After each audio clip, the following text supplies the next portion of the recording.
Ju is just dozing off when he hears someone calling his name. He wakes up to this blinding light and sees a figure. Yup, it's his dad. Dad's like, "Sorry, I worked myself to death." Ju is just standing there, speechless. His dad seems to find it funny or something, lounging like he's got all the time in the world. Ju, freaking out now, is like, "Why all of a sudden?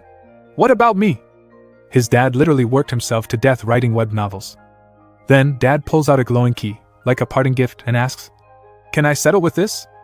In this dream, Dad leaves behind this mysterious key. Suddenly, some ominous figure tells Ju not to worry, saying they'll protect him. We see silhouettes of what look like powerful characters, and they're supposed to be on Ju's side. Ju's totally confused and freaked out, muttering about the Demon King's army. 10 years later. Ju's life doesn't look glamorous at all. He's dealing with overdue utility bills, looks like a real struggle. We see Ju, all grown up now, looking pretty jaded. He gets annoyed by the heaps of debt notices stuck to his door. It's obvious life hasn't been fair to him. He mutters about getting kicked out because he can't pay rent, talking about just how unlucky he is. He crumples all the notices and throws them to the floor. As night falls, Ju watches TV, while slurping a bowl of instant noodles. It's a bunch of infomercials, and on sale this time was an original version of the game, The Another World. Ju's not impressed, he's sick of seeing it. There's one more thing that his dad left him, HVR or Hyper Virtual Reality. And Ju's dad's web novel was the basis for this massively popular game called The Another World. Still, for Ju, it doesn't change the fact that he's broke and can only afford instant noodles for every meal. He knows there's buzz about a limited edition book that came with a special key. He's surprised at how a book can cost as much as a good computer. He suddenly remembers the key around his neck. He recalls his dad's study, packed with his web novels. He heads inside the study to search, thinking about all the novels his dad wrote. He browses through the many books inside. He spots one that looks familiar, hardcover with the same design as the one he saw advertised, but it's a different story called Surviving as the Strongest in the World of the Strongest. He checks out the lock, and recalls it from his childhood. It struck him as overpowered fantasy stuff where the kids can beat up dragons. Now he has this key and wonders if it could solve his financial woes. Determined, he gives it a shot, hoping to change his fortunes, or at least pay the rent. He unlocks the book, half praying, and it opens. Out of nowhere, a glaring light nearly blinds him. The book sits there, open and empty, leaving Ju in shock. The key seems to have disappeared and he's trying to figure out what the deal was with the book, when a holographic pink panel appears on his HVR set, special gift, for Ju. It's like the game's talking to him, encouraging him to press accept. Ju's just scratching his head at this point. Next, a daily quest pops up, telling him to deliver some wyvern eggs. This totally baffles Ju, quests now. He decides to put off finding the key, and do the daily quest so he can earn some money. He's stuck in this low-level life but can't quit cause he needs the money. The system connects him to The Another World, and tells him to get comfy. As he immerses into the game, he tells himself to find out the market value of the key later. Then, a notification about a gift pops up again, and more questions flood his mind, spam or not? We get this surreal landscape as the game begins loading. Ju finds the gift prompt, questioning if he should accept it. Annoyed by the constant notifications, he gives in and accepts it. There's another bright flash of light. Huh! He squints in confusion, trying to grasp what's happening. Suddenly, out pops a woman who looks disoriented and wonders where she is. Ju is in shock. He tries to comprehend her massive black horn, her hair, her golden eyes. No way! He stammers, recognizing her from the game. Ju blurts out her name. Lucia? This causes the Demon King to spin around, astonished that he knows the name of the great Demon King. The game's final boss, who made the heroes struggle till the end. Ju is completely baffled as Lucia was not from this world. She was from a completely different web novel. He's amazed at how detailed the synchronization was. Lucia becomes more curious and demands, "Who are you, and where is this?" She explains she was about to be executed by the heroes. Ju is utterly fascinated, noting speech style was spot on. Ju decides to proceed with his daily quests, but Lucia interrupts him. "No way. Are you God?" she asks, mentioning that she was just about to be killed when he showed up. Ju reasons that since he is the author's child, he probably is a god. So he decides to play along. Lucia tests his authenticity. She asks him what the first words she spoke 30,000 years ago were. She threatens to punish him if she finds out he's faking it. But Ju remembers that this is the line Lucia says every time she introduces herself in the novel. "My magic eyes see everything," Ju says. Lucia drops to the ground believing that she is indeed dead. Wuju reflects on the bizarre reality of their situation. Suddenly, a massive wyvern approaches, its scales glinting ominously. What? Wuju exclaims, as the beast lunges, causing him to freak out, although outwardly his face doesn't show it cause he has the iron mask skin upgrade on. The thought of losing experience and gold, and subsequently being unable to pay his bills, terrifies him. Someone, please save me! He internally pleads while the wyvern's screech pierces the air. Surprisingly, Lucia mocks the wyvern, calling it a mere lizard. Wuju's frustrated thoughts roll. Come on, she still maintains the concept in a crisis. Wuju goes all in. Great Demon King Lucia, I can't deceive someone with magic eyes like you. So yes, as you said, I am God. But he explains that he can't use his power on this world and asks Lucia to help him out. He thinks it's cringe, but in order to survive, Wuju tries to blend into the game's lore, but Lucia flatly refuses, stirring rising panic. Lucia explains how the heroes sealed her power with cunning tricks, lamenting her restrictions while wyverns rage on. Wuju runs away, begging internally for the wyvern to target Lucia, his only survival plan. However, several wyverns close, leaving Wuju to curse his rotten luck. However, Lucia reveals a loophole that the heroes failed to detect. In a swirl of purple lightning, Lucia says she may not be able to use her power, but she can bestow it on someone, which was how she created her Hell Legion. She cackles with delight. If you can't use divine power in this world, how about borrowing the power of this demon king? Purple tendrils of energy wrap around him, and Wuju feels a rush powering him up.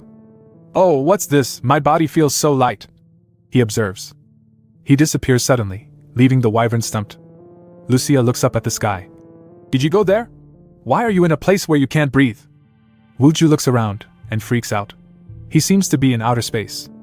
He marvels at the experience, and wonders where the wyverns are. He suddenly realizes that he can't breathe. Was the headset malfunctioning? Gasping for breath, he takes a step back. And he is thrust back into Earth facing the wyvern. Lucia greets him excitedly. Wuju struggles to comprehend it. What is this distance of one step? Lucia asks how the power bestowal feels, but the wyvern lets out a bit angry roar. Run! He tells himself, taking a step. He disappears as the wyvern chomps on him. Unable to control his newfound power, Wuju finds himself bouncing between Earth and space, trying to dodge the wyverns. Desperation grips him. He's thrust back into danger, constantly back to space, weaving through hazards. Feeling increasingly frustrated, the game becomes an almost insurmountable struggle. Wuju remembers Lucia mentioned power bestowal, her novel's unique trait. What? No way! He wrestles with disbelief even in the chaos. It finally sinks in that it really was the great demon king, Lucia, and that she was the strongest from another of his dad's novels. Wuju realizes just how bizarrely incompatible this has become. First things first, the strongest in the world of the strongest, where Lucia was from, was one of his dad's intense novels. It's so overpowered that even kids can catch dragons there. He remembers his dad all stressed about it. And if the strongest of the strongest in the novel, Lucia, was here, the power difference between that world and this world was just too big. The power levels are so broken that it's almost laughable. But oddly enough, it all sort of starts making sense to him. Now, he's facing off against these enormous dragons. He calls for Lucia, and she looks super unimpressed. Wuju admits he can't control the power she gave him and asks how to use it right. Lucia's like, do you really need to ask that? Just punch towards the sky so you don't destroy Earth. Wuju remembers some universal rule his dad wrote about, and it clicks. So, he punches the sky, causing this huge bam, but the planet stays intact. Lucia is watching the impact with mild surprise, noting they didn't destroy the solar system and that Wuju's power is like a mid-boss in a regional dungeon. He realizes that the whole habitat got wrecked and wonders about the wyvern eggs were still there. It looks like the eggs are still there, but he only has 7 minutes left for the quest. He decides to dash off to complete the quest, but Lucia is confused about his sudden move. He was about to take a step forward but stops. Wuju asks Lucia if she can remove the power she gave him. She's basically laughing in his face because it's permanent. Wuju didn't know this, so he's like, what? Because of that damn key, now he's stuck with these wild powers. Wuju insists she release the power because he can't move right now. Lucia mocks him and tells him he lacks training, making Wuju lose his temper. We start off at Wyvern Gorge, a place bathed in golden sunlight. It was a serene landscape, right until things went south. Quick flashback, one fateful day, the gorge got absolutely wrecked. Fast forward a week, and nature's starting to bounce back. Flowers blossom, bringing life back to the barren land. Kim Wuju stands dazed among the fresh blooms, taking it all in. He's awestruck by the resurgence. But then, he hears laughter, The wyverns are gone, and the daily quests have become easy.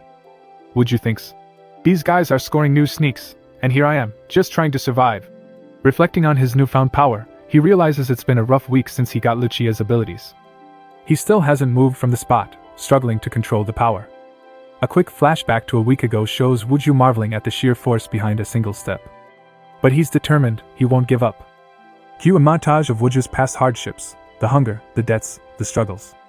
His resolve solidifies. He thinks, I am Kim Wuju, the guy who doesn't quit. Wuju decides he needs a strategy. He focuses on controlling his steps. Instead of full acceleration, he aims for calm and composed. He names his tactic, air walk, and tentatively, he finds it easier than he thought. He tests it and realizes he has launched himself into space again.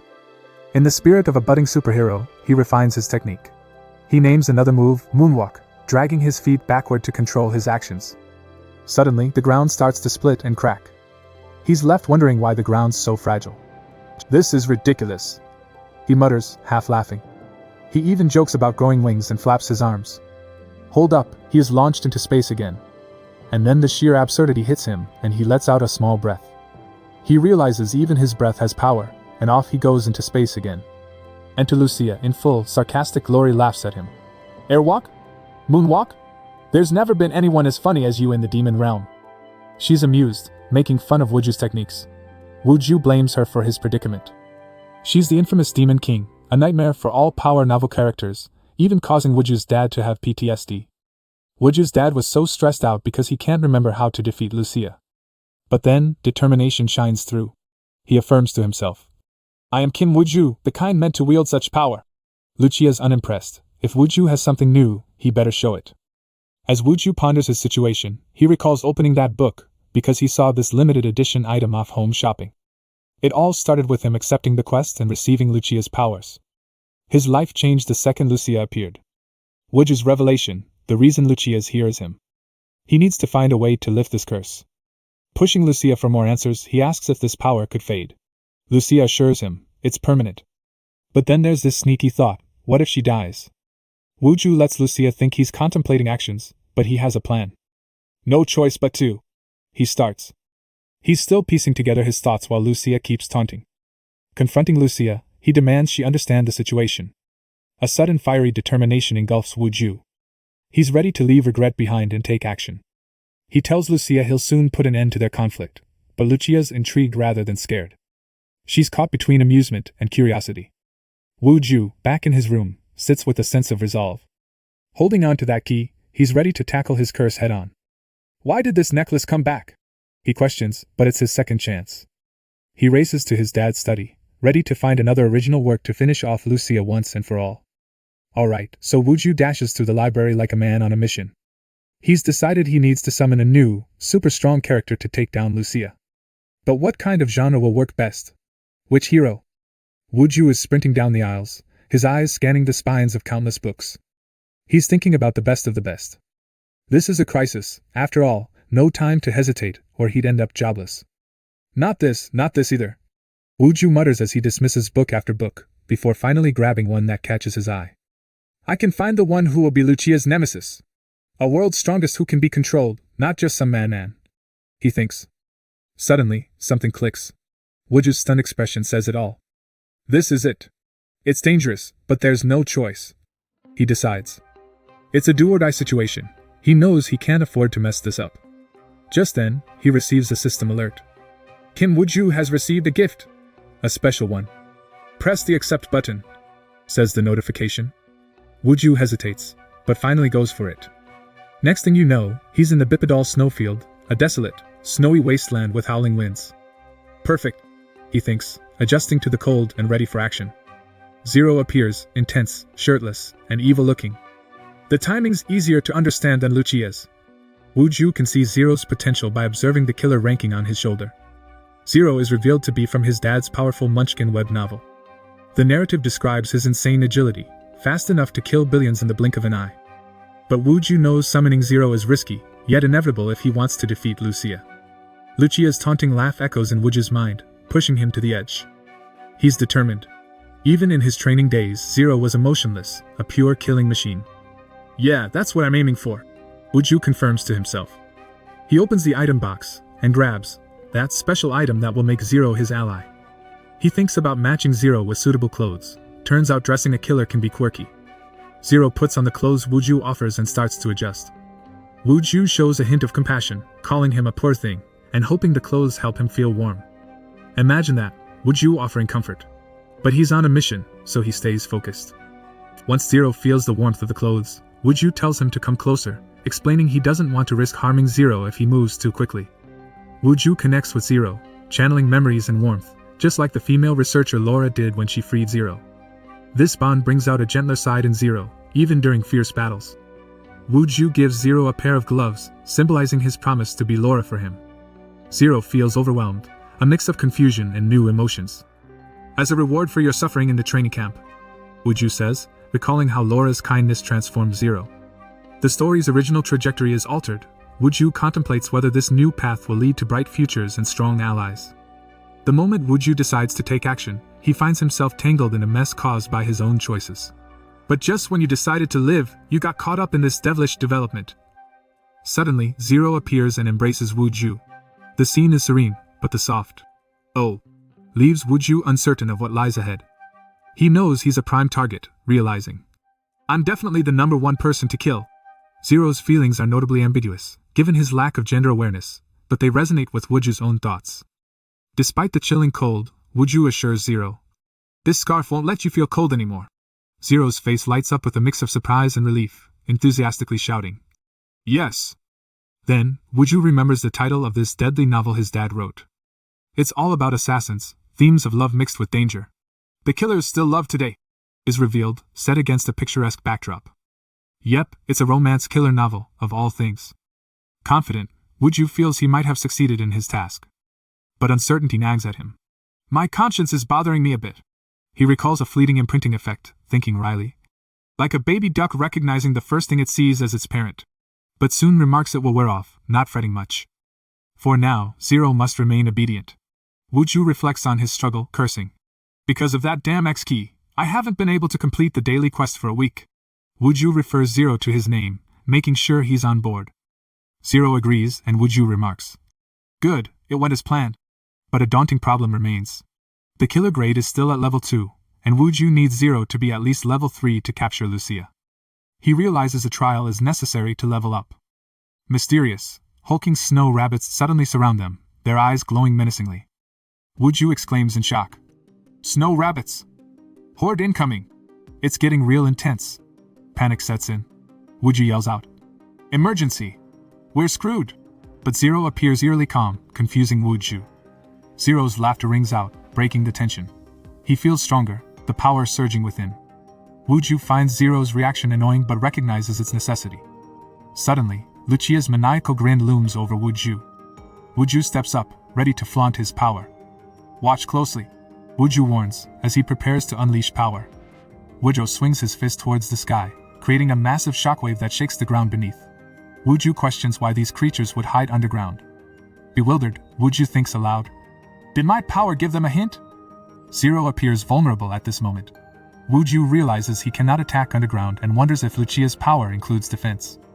Zero releases a wave of energy, catching Wuju off guard. Zero, laughing manically, gets upset when some snow splashes on his clothes. He starts to awaken. He looks at his scarf that got stained. Zero feels his awakening happen abruptly, his power level now visible. His stars quickly fill up. The true awakening commences, revealing a fearsome, radiant form. "Whoa! I am going to die!" shouts Wuju as rabbits close in. The burst of energy slices through the snow rabbits with astounding precision, completing the move titled 100 trillion cuts. Wuju, perching on what is left of Bipikal, looks around in shock and awe. He comprehends. "Oh, so this is the effect of a 5-star ultimate skill." Suddenly, he pauses, realization dawning on him. Killer Zero used all his stars. An alarming thought strikes. Wuju notes the implications. Expending all stars leaves Zero defenseless. He urgently points. "Zero, your shoulder!" Zero's carefree smile deeply disturbs Wuju. Wuju, realizing they need Zero at 3 stars to capture Lucia, starts to dread their chances. Facing a daunting question as their final hope, Wuju thinks grimly. How will we catch her now? While later at the northern ravine area, specifically the Baipi snowfield, it's cold, windy, and Zero sits on top of what remains of the snowfield. He's got a cold look on his face, clearly deep in thought. He remembers Wuju's words to him. He feels pretty useless, a zero-star newbie in this world. Wuju reminds him that he's facing the great demon King Lucia, and that isn't exactly a confidence booster. Up till now, Wuju can't seem to figure out how Zero could pull off such a 5-star move like 100 trillion cuts. Wuju thinks hard, maybe there was a shortcut or a hidden method that wasn't in the original game's storyline. A full read-through of the web novel seems to be his only answer at this point. He tells Zero to wait, promising to return with answers.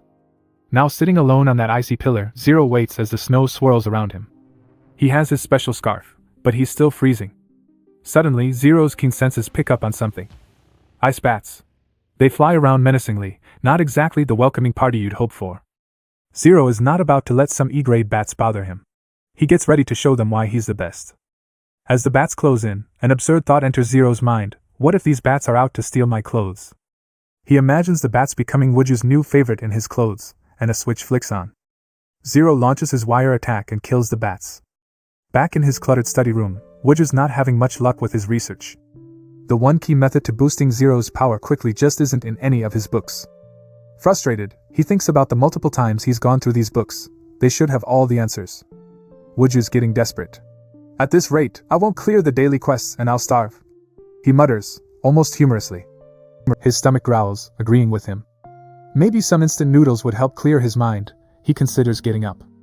At a local convenience store, a group of other players are chatting about the Baipi snowfield.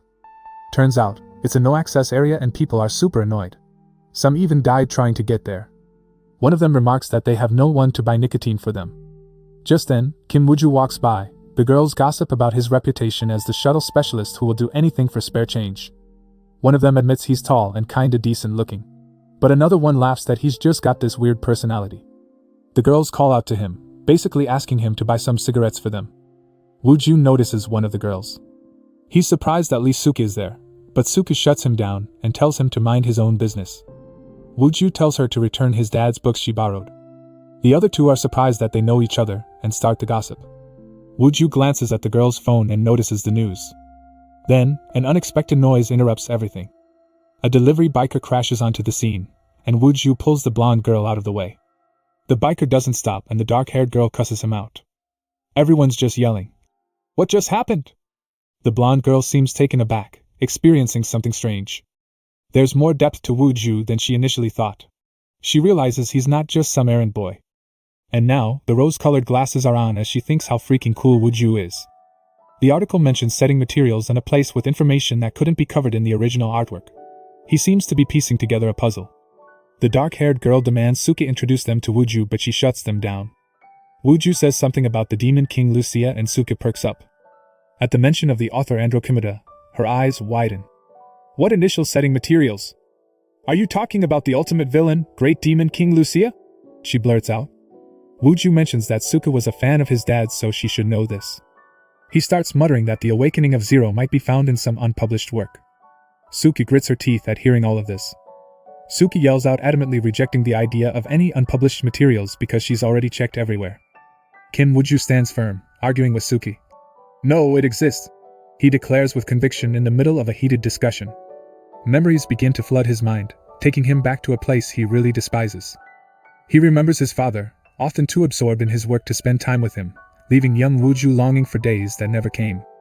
It was in his father's study desk where he would find the initial setting material.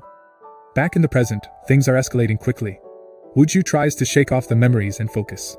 He rushes out, claiming he has important matters to attend to. Suki, left behind, seems incredulous at the idea, muttering how she's never heard or seen such things. But if those unpublished settings are indeed true, she muses, she needs to see them for herself. She's got a call on her phone. Speak, she commands sternly. On the other end, a voice confirms.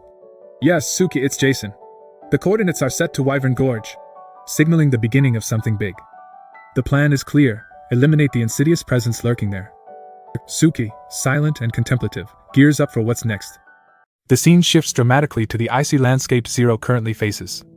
He's just eliminated the last of the bats. He's stranded on a pillar in the Bipedal snowfield, shivering and struggling to devise his next move. His body, battered and cold, reflects his mounting despair. The words of his handler at the training facility haunt him. He remembers his harsh punishments when he failed. His mind wanders darkly to thoughts that useless things are discarded. Zero shouts in agony at this memory. Wuju's words insinuate come back to him, saying he's completely useless right now. Wuju's eyes reflect his diminishing spirit. Suddenly, new threats appear overhead. It's an outsourced bunch of security guys called Team Griffin. They're puzzled by the disturbing remnants of Bipe Snowfield. They're surprised that Zero's player info window wasn't showing. Suspicious, they single out Zero and decide to eliminate him. "I'll eliminate it for now," calls the leader as they prepare their Griffin cannon, aiming directly at Zero. The leader checks and there are no signs of life. But Zero withstands the blast and has his wire around him. The team is taken aback. No way could he have survived that. Despite the attack, they prepare another shot, not ready to give up so easily. Zero is hit squarely in the back and coughs out blood. It looks like the magic cannon delivered the final blow, and Zero falls downward into the chasm. "We'll start a full investigation," signals the team, assuming victory. Zero is barely clinging on to life. But Wuju's voice echoes in his head. "Wait here, I'll be back soon," triggering his memories. His eyes snap open, adrenaline kicking in. As if possessed, Zero channels a newfound energy, as he grabs hold of the pillar to stop his fall. "Is it some kind of undead species?" ponders a voice from the Griffin team, underestimating the sheer willpower driving Zero as he climbs his way up. They launch another barrage of attacks, but Zero keeps on climbing with a tenacity that refuses to die. Through blurred vision, he sees flashes of his past, propelling him forward. The Griffin cannon fires relentlessly, but Zero uses every ounce of strength to persevere and climb. In a near-delirious state, Zero remembers a warm presence, one that brings a fleeting moment of comfort amidst the chaos. He fights on, feeling his strength ebb and flow. "Persistent bastard!" one Griffin member curses, readying another attack. Zero is at his limit, every part of him screaming to stop, yet he pushes forward. "Zero, wait! This is too close!" Another memory echoes within him. His past and present blur together. He must push on, every step a defiance against his fate. Zero's mind races as he feels the warmth of the premium scarf around his neck. "I'll say it again, this is a premium item," Wuju told him. It's warm and cozy, an unexpected source of comfort in this frigid environment. Promising to never let him get cold again, the reassurance echoes in Zero's mind as he feels a surge of determination. Zero's finally used up all his strength. And he lets go. From out of nowhere, Wuju appears and grabs his hand, preventing Zero from falling into the abyss below. "Are you an idiot?" Wuju gently scolds. "If it's really that dangerous, just avoid it for a while. Don't just stand there and get hit because I told you to wait." Wuju's face comes into focus. Zero is torn between exhaustion and the willpower to keep going. His body feels heavy, but he's still managing to hang in there. Wuju gives him a little encouragement, pointing out that he has been patiently waiting all this time. "Good job," Wuju says, eliciting a visceral cry from Zero. Unexpectedly, light energy begins to surge through Wuju's body, illuminating symbols on his arm. Wuju's pleased that Zero's now back to 2-star charge. "Don't worry, I have more clothes," Wuju tells him. But now, it's time to tackle the problems at hand. Wuju understands the complexity of dealing with Team Griffin. It's an outsourced company, but handling them could be dangerous considering their direct affiliation with high-level management. Even so, Wuju is livid and not ready to show leniency. "I don't care about that," he mutters bitterly. From afar, Team Griffin watches and wonders about the player attacking them. Zero contemplates sending the information back to the org, but he knows that's risky too. Instead, he has an audacious plan involving Griffin's own magic cannon. Using it might help Wuju avoid a player kill. Wuju steadies himself. He knows things are about to get real. Suddenly, he does a little twirl. The next moment, a mesmerizing spiral of energy encapsulates Wuju. The spiral continues outward, even beyond the earth. Seeing the swirl of cosmic magic, Lucia chuckles. "You're a funny one." She's watching from Wyvern Gorge. "Your power is weak, but you make a lot of noise." As the tension spikes, she smiles approvingly. "Well, you did well. You brought a useful subordinate." Her eyes filled with an unsettling gleam. She reveals her capabilities using her evil eye, which even Wuju's father feared. Back in Bipedal, Wuju materializes some items from his inventory and replaces Zero's clothes with new ones. But Lucia warns them of her formidable Demon King's army. She claims they're ready to conquer another world. Just then, a flash of red energy disrupts the scene. With unwavering boldness, a new character steps into the fray, declaring their arrival. This person, radiating fierce determination and energy, confirms the insidious nature of Lucia, ready to eliminate the threat immediately. So here's the scoop. The author of the book called The Another World was this guy called Androgimida. He had many other numerous web novel hits, and due to his overwhelming worldview and scale, had to make a few hard and fast rules. First rule, ground attacks? Absolutely off limits. Second rule, nature that is destroyed is gradually restored, and this game, The Another World, was no exception. Wuju and Zero are on the icy platform as Bipedal snowfield slowly regenerates around them. Wuju marvels at the game's incredible recovery mechanics. Introspection sets in, envisioning the vast realm of the game universe. His immense power, a hindrance rather than a help, keeps him from clearing daily quests. It's basically a curse. But then, aha! Wuju recalls a slip of the tongue from Lucia. Turns out, if she dies, his curse might be broken. Kim Wuju checks in with Zero. You ready for this? Zero grunts happily. Wuju reasons, a direct attack might fail, but an assassination? Now that could work.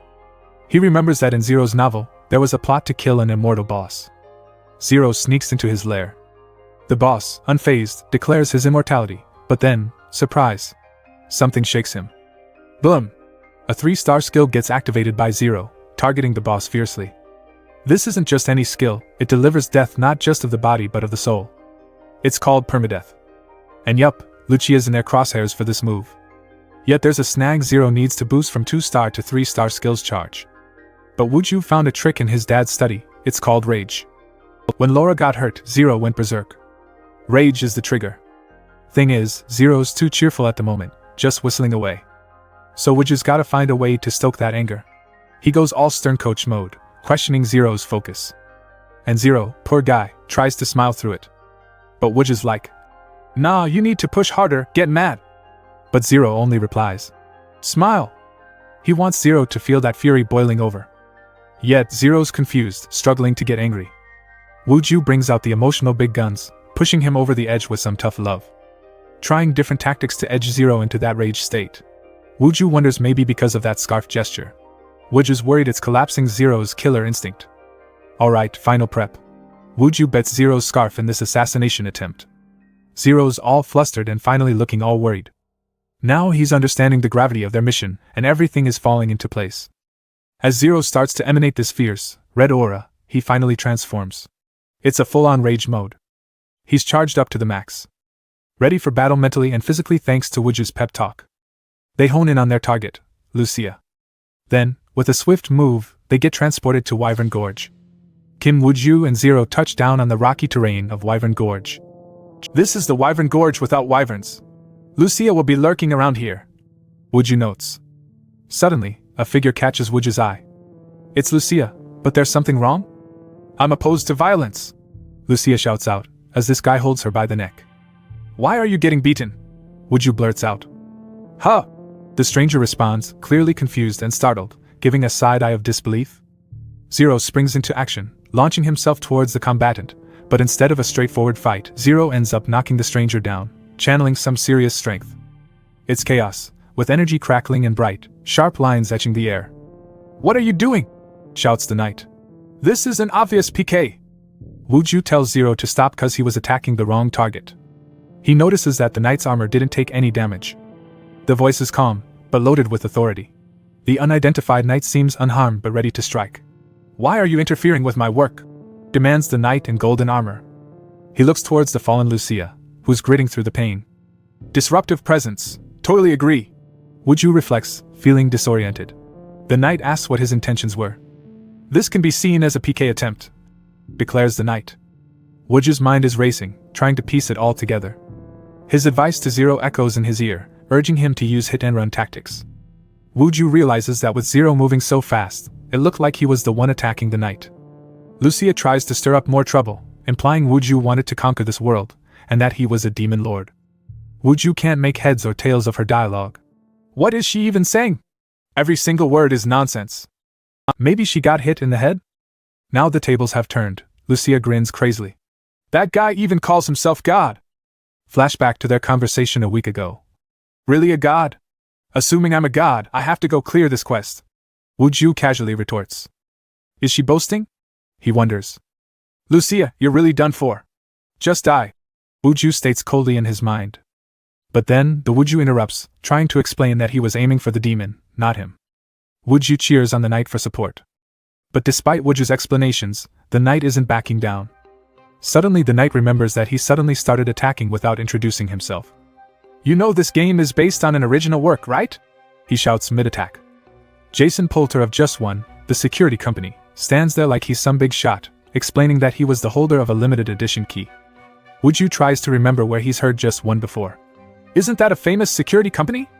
He's recalling articles about the rankers who took on high-risk quests. They've earned a fortune in this game, no surprise there. Just One was a personal security company. Suddenly it clicks, he's dealing with a top-tier executive who's misunderstood the whole narrative from the start. But now Jason Poulter is angry that Wuju was unfazed by his name drop.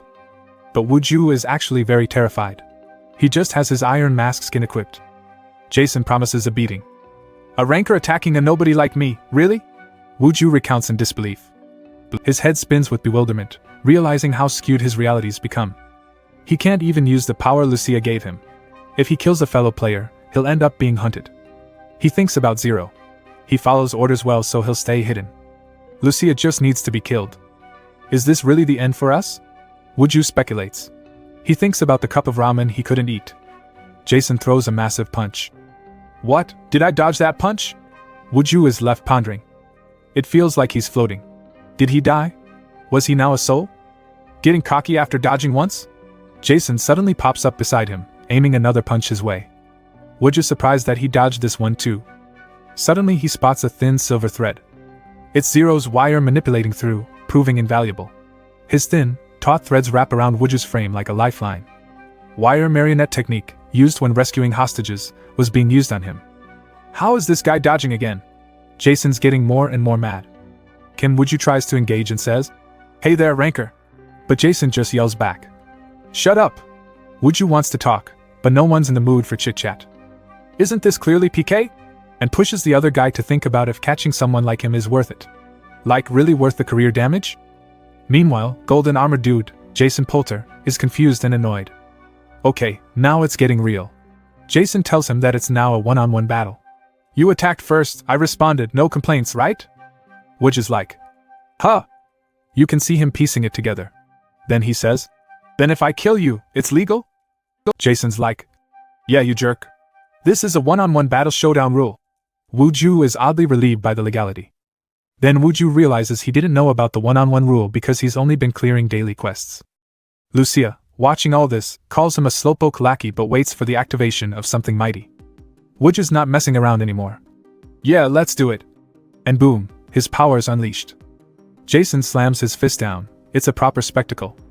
At the same time, Wuju punches Jason back with overwhelming force. The sheer power from Wuju is just off the charts. Lights, beams, the whole works. "Hold on tight," Wuju mutters. "Let's go on a space tour." Wuju's punch emits an energy so insane that even the planet looks like it's feeling it. Jason marvels at Wuju's incredible strength. But here's the kicker, it didn't even deal him a speck of damage. Wuju is shocked. He blames Lucia's power. It faded too fast, like coffee cooling under an office AC.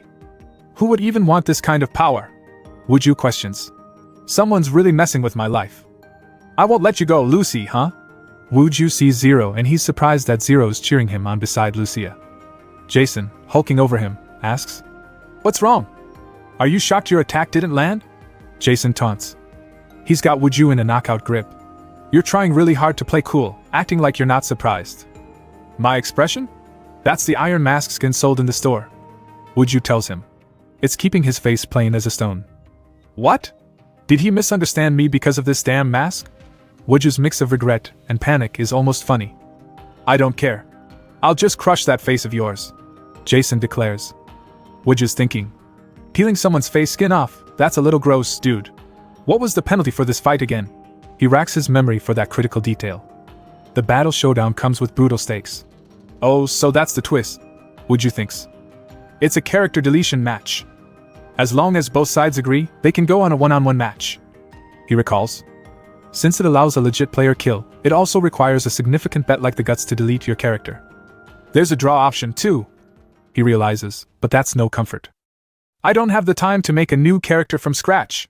Wuju has no choice, victory or bust. He has to secure this win. He lifts his finger to stop the punch. With Zero's help, Jason's punch is neutralized in an instant. He freaks out and steps back. Normally, other players can't interfere in these matches, but Zero's from another dimension and an exception to the rule. Wuju decides he'll use Zero for defense and deal the damage himself. He gears up for a follow-up hit. This time, I'll hold back a bit, he thinks. But can he handle even that? Wuju slams into his enemy again, not going full force, but it's still enough to rattle Jason. The punch sends Jason flying in a purple electric streak, rocking the entire battlefield. He circles the earth, screaming the whole time. He finally arrives back where he started and he's gobsmacked. What just happened? Jason's trying to catch up. Did he really just loop around the planet? Jason's mind spins. Your attack power is insane. As I thought, my hits aren't fully effective. Wuju declares. Jason expresses surprise. You have no idea about my abilities? This guy was even on a game ad banner, for Pete's sake. Wuju shrugs. Not a fan. You aren't into rankings with power like that? Jason persists. Oh, I get it. Jason smirks. He's seen this attitude before. You thought with this much power, you could just take it easy and wing it? Jason's words burn Wuju's thoughts. Taken aback, Wuju feels exposed. Like Jason can read his mind, picking apart every weakness. Jason calls out Wuju's inferiority complex, painting him as someone who gets all excited and then makes mistakes by overthinking things. Wuju's sweat trickles down. What? Don't hit me where it hurts all of a sudden. Wuju tears up with frustration. It's too on point, I'm not even upset. Well, fine, I'll remind you again. Jason remarks, confident that it won't affect the outcome anyway. Vision. Jason calls out. A number 0 lights up over his head. You know this mode, right? The one where damage is shown in numbers.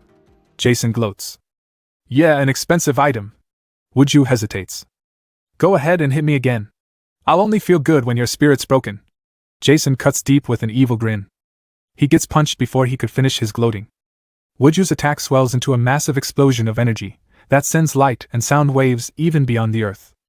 Jason endures the hit but shows only a minimal damage of -1. Wuju, puzzled, mutters, The damage is just 1. Jason laughs, explaining, Any type of attack only does 1 damage. This is one of his limited edition Key's abilities, allowing him to take only 1 damage point no matter what kind of attack. Jason brags about becoming a top ranker thanks to this ability, boasting his HP 120,000. He mocks Wuju, daring him to see which will faster, Jason's HP being depleted or Wuju dying. Wuju pokes him, each poke causing just 1 point of damage.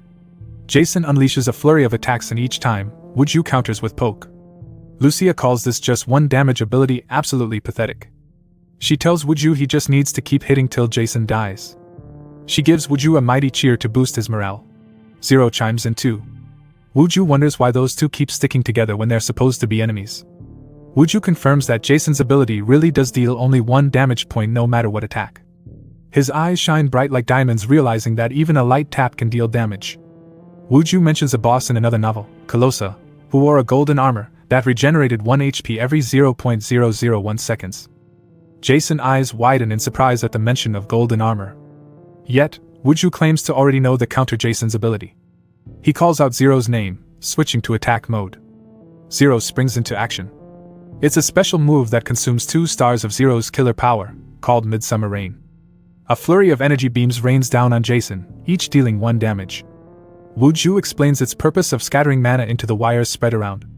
Jason looks up in surprise. Jason, surrounded and overwhelmed by multiple hits, yells out in frustration. He realizes that the attack also has a knockback effect and he can't get close to Wuju. Wuju continues his attack, noting that the technique hits 1,000 times per minute, giving them roughly 10 minutes until the match is over. Jason sarcastically states that he's got 10 minutes to figure out a counter, then inquires more about the golden armor. Wuju tells him it's an item from another work of the game's creator Aniclimax. He recalls how they managed to defeat the boss with an ultimate move called Midsummer Night's Winter Rain. But why are you so interested in the golden armor? Wuju questions, asking if Jason is a fan of the creator. Jason denies it, saying he just knows someone who can create such legendary items, and that's the reason he can never lose. Wuju is taken aback by this claim, while Jason roars in victory. Suddenly, Jason reveals the truth. He's wearing the golden armor. Wuju, in shock, mutters, "Wha?" Back in his apartment in the real world, Wuju demands, "What are you talking about? Are you saying my dad reused a concept from Colossa in this game?"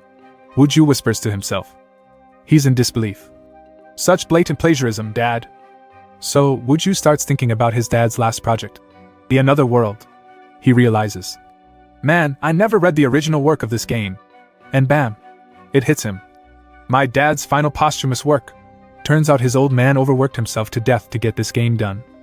Wuju's totally in his feels, thinking this game took his dad away. But what really throws him is the idea of his dad recycling game concepts. Cut to Jason, yelling at Wuju. Hey you, the one with the inferiority complex. He taunts. Dude's mocking Wuju about the golden armor, admits he's the one wearing it. Then, in a burst of arrogance, he boasts. Do I have to show you directly for you to understand? He unveils a move called Double Vision, and it shows that his HP actually starts increasing. Yeah, he rubs it in. See my health increasing? This is the special ability of the golden armor. It recovers HP super fast. Jason's feeling invincible, basically nothing can touch him. The armor, coupled with his ability to reduce damage to 1 point per hit, makes him a beast. Jason, looking overly smug, asks Wuju. So, what do you think? Do you still want to try? Wuju's looking a bit determined, even the chaos around him can't shake his focus. Suddenly, he gets an email notification. It's from Suke. Wuju quickly reads Suke's email. Just then he spots something else. He has like a million unread emails. The gears start turning in his head. He deduces, this attack is indeed a waste.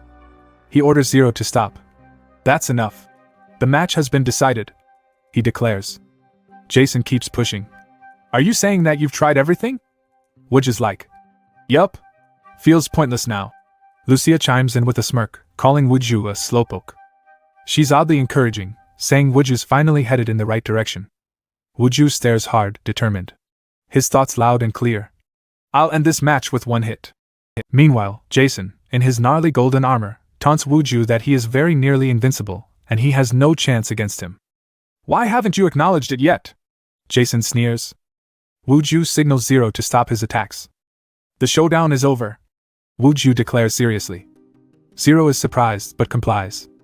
The rain of mana slows down to a stop. Jason wonders why the attacks have stopped. Why? Will you not attack anymore? Wuju calmly replies. Yes. I think multiple attacks by themselves are meaningless now. Jason reveals the gravity of their battle. Do you think I will go easy on you? But Wuju remains composed. Zero rushes to Lucia in a panic, pointing at Wuju as if asking her to help out. Lucia reassures Zero there's nothing to worry about. His spirit hasn't been broken yet. He actually looks much calmer than before. Wuju then explicitly states, You seem to have a misunderstanding. I concluded that I won. Unlike you, Ranker, I'm willing to show mercy. How about we settle it as a draw now? Jason snaps. Shut up. Stop talking and just die. Jason's full force attack seems unstoppable, but Wuju's decided it's worth the trouble to see it through. He decides it's time to settle things once and for all. He opens his email to unblock an avalanche of spam messages. Opening emails in the middle of a fight? Really? This baffles Jason. Wuju, calmly and with focus, replies, I'm just trying to unblock some spam emails. Then he drops the bomb. Unread emails plus 999. There must be over 1 million spam emails piled up over the past 10 years. Wuju was gonna unblock them all at once. Jason roars. Spam emails don't matter in this situation, as he charges towards Wuju. Wuju remains unfazed, dodging easily. In his moment of clarity, Wuju thinks, there's only one step left now. He lunges forward, clinging onto Jason. Jason's stunned and furious. You vermin, what are you doing now? Only for Wuju to defiantly state. Holding on to you. He tells Jason that the spam will come soon. Jason snarls. What? You keep saying. But Wuju, ever calm, replies coolly. Well, since I've won, let me share some info. He points at his face and reveals. I think we aren't on the same page because of this iron mask. Jason looks puzzled. Actually, it's to cover my real face. Wuju starts recounting. I started the game after my family fell apart, so I made this customization out of anger. So, let me know you what I look like. Jason's expression twists with confusion and anger as he takes a good look at Wuju's face. I called you a loser and vermin, so where is that inferiority complex hiding? Die, you piece of crud! Jason looks away in horror. Arg! What did I just see? My eyes! Lucia gasps in confusion and shock. She's shaking in disbelief. This sudden turn of events.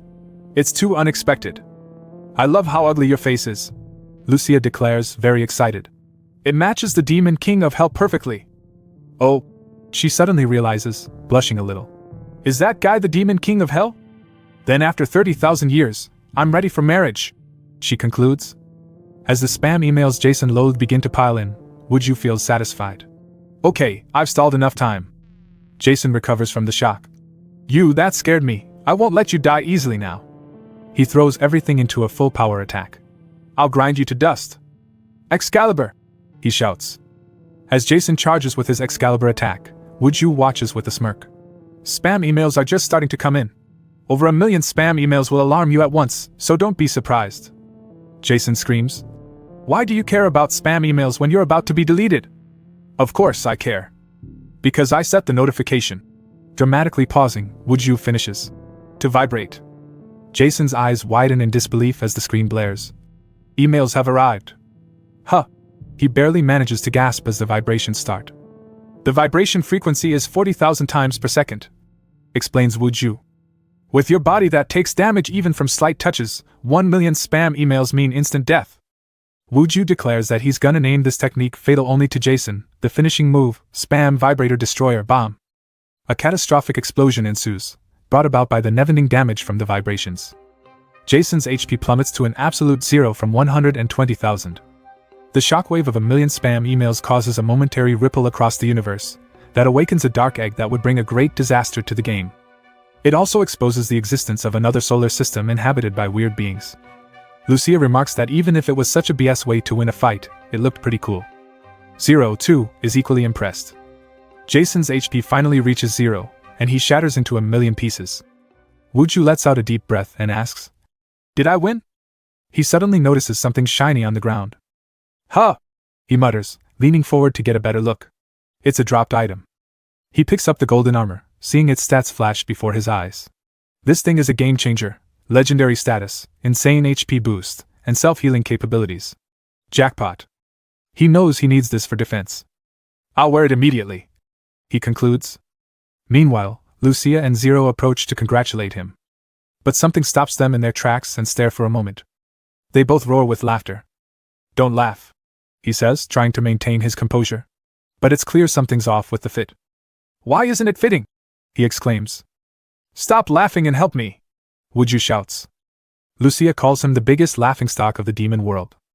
Back in the real world, high school bell rings. Inside the student council room, Suki checks her messages. What's this? Now you're ignoring messages? She murmurs, scrolling through. She looks uneasy about what Wooju mentioned about initial setup data.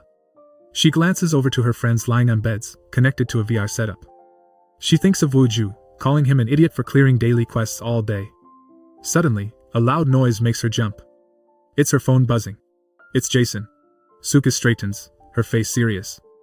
Okay. It's school, so please report quietly, she replies, trying to keep her cool. Jason's next message shakes her. Sorry to inform you, but I was defeated by an unknown entity. What? Suka mutters in disbelief. She feels a sharp pang of panic. You, Jason, she replies, trying to process everything. Just then, one of the girls, Jihai, sits up and removes her headset saying, I can't focus on the game. She blurts out, asking if Suka has known Wooju since they were kids. Then you must know where he lives. Jihai presses on. I'm thinking so much about Kim Wooju right now that I can't focus on the game. She sighs, feeling more stressed by the second. I feel like my heart's going to explode. I can't stand it anymore. Determined, she announces. I'm just going to confess today. She storms out of the room, leaving Suka behind, who's trying to process everything. The sun sets quietly over the city, casting everything in a golden glow. Something's brewing at Wooju's apartment. What? A confused voice echoes in the hallway. Hold on. I think I misheard, says an overexcited Jihai. Wooju responds dryly. There's no way we'd date as I said, he says, scratching his head. Why would I do that? He adds, as if the idea is completely absurd. But Jihai is persistent. But still, since I confessed, let's meet first and see. She trails. They stand awkwardly in the dim hallway. This is not the situation to joke around in, Wooju mutters. Joke? Jihai repeats, looking slightly offended. I have to clear this quest, so I'll go now, Wooju says as he abruptly closes the door. The door opens again suddenly. But Wooju's back only to say that he'll still be doing errands for them. See you at school tomorrow, he says, shutting the door back again. Jihai's face turns red with frustration as she leaves. She's trying to keep it together, but the anger's bubbling up inside. Okay, She mutters under her breath, stomping off in anger. She races down the hallway with determination in her step. She takes out her phone and starts making calls. How dare you reject me? She spits out, her eyes wide with fury. I can't forgive you. Minji, gather the guild members. She shouts on the phone. Back in the apartment, Wooju wonders if she left already. He feels a bit regretful because she was an important customer, but he greeted her so coldly. Now is not the time to worry about that. Wooju grumbles, putting on his headset hurriedly. Maybe if she had brought some lunch, he might have considered dating her. Suddenly, there's a knock on the door. Did she really bring a lunchbox? He thinks it's Ji-hai, back with some food. I've thought about it a few times. Wooju begins while opening the door with a smile. Landlady? He exclaims. The landlady's intense face fills the frame, clearly not in the mood for Wooju's antics. When are you going to pay the monthly rent? She demands. Wooju's scrambling now. Soon, his voice cracking under pressure. The stress is mounting. I was reaching my limit. Wooju admits to himself. My body's final period. Wooju feels the strain of not having enough money to buy food. Back in the game, at Wyvern Canyon, everything is peaceful and calm. He announces his arrival. Both Zero and Lucia rush to him. You're late, my demon lord number 1. Lucia calls out. Am I now a candidate for your future wife? She teases with a blush. Quit babbling, Lucia. Wooju warns as he powers up. Zero's stamina has recovered and he wants to end this now. Zero, finish it, commands Wooju. What? Zero stumbles, surprised at the command. Even though he's just at level 1, he has a pretty good chance. Wooju thinks. He remembers how weak Lucia was against Jason. She was summoned to this world just when her powers were sealed off by the heroes. In other words, Lucia is weak right now. Finish it, Zero, Wooju repeats. Wooju is determined to end this curse and his poverty by getting rid of Lucia. Just then, someone grabs Wooju's arm. It's Zero. He pulls Lucia closer to Wooju with him in the middle. Wooju looks totally taken aback. What's the meaning of this? He wonders. Is this a gesture of reconciliation? There's some tension between them, with Wooju blurting out that it's nonsense and he'll have to educate Zero later about being a killer. But of course, this was also part of Wooju's calculations. He suddenly launches an attack. Let's see how you handle the power I gave you, he mutters. Lucia looks unsurprised. Wooju's powerful attack shakes the very ground they stand on. But Lucia doesn't look hurt at all. Looks like in his assassin wired to stop Wooju's punch. He turns to look at Zero, who gives him a warm smile. You're not someone I can reconcile with, he yells at Lucia. Amidst the chaos, there's a reflective pause. Come to think of it, how come Zero at level 1 could block him? Could his power be gradually weakening? The thought of his power diminishing makes Wooju a little bit excited. He's excited to finally return back to normal and clear some quests to earn money. He tries a small step. Nope. Power is still the same, and he's launched into space again. Hey! Lucia calls out and puts an arm around him. She jokes that it's nice to see him trying to make her happy today.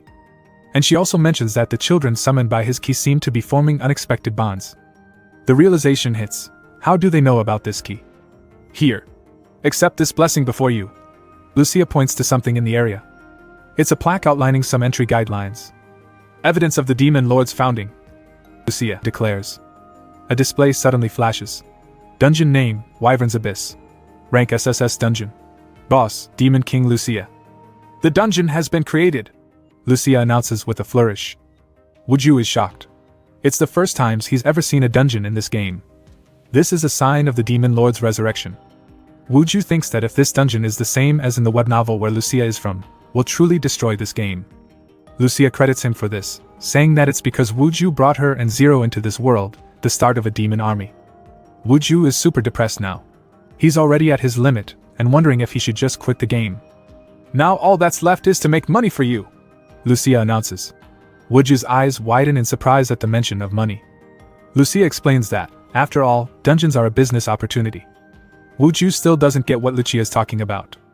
Lucia explains that dungeons are lands of opportunity. There will be countless adventurers aiming for the treasures and riches of a demon king. Wooju questions if Lucia even has any treasures or goods. Lucia replies, nope. But just by collecting the entrance fee, they could earn a lot of money. Wooju's still not convinced. Lucia adds with a sly smile that they could sell potions as well, urging him to hurry and finish the dungeon. Don't say such ridiculous things, Wooju says, materializing something from his inventory.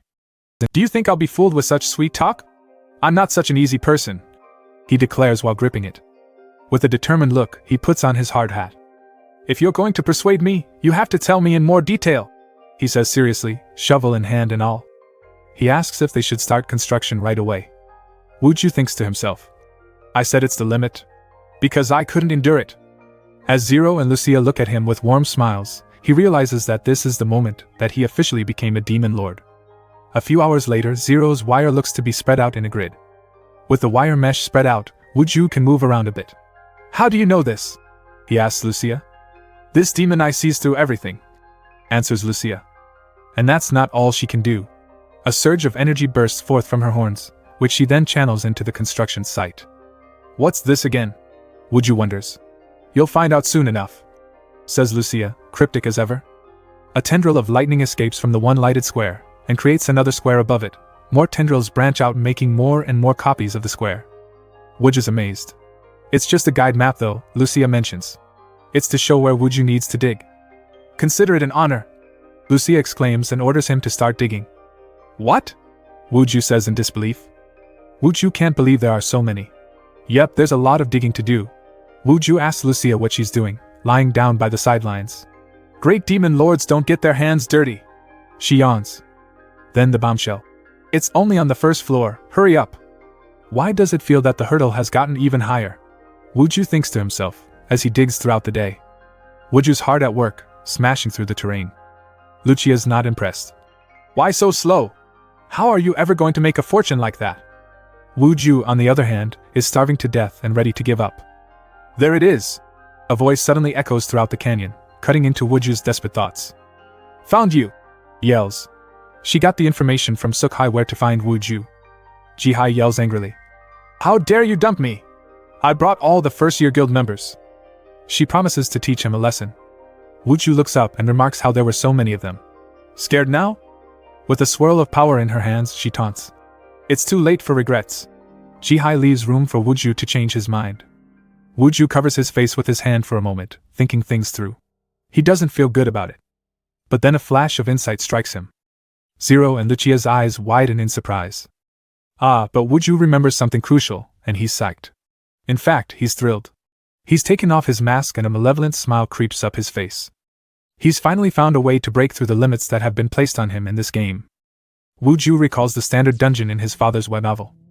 It's hallowed ground where players' lives hang by a thread.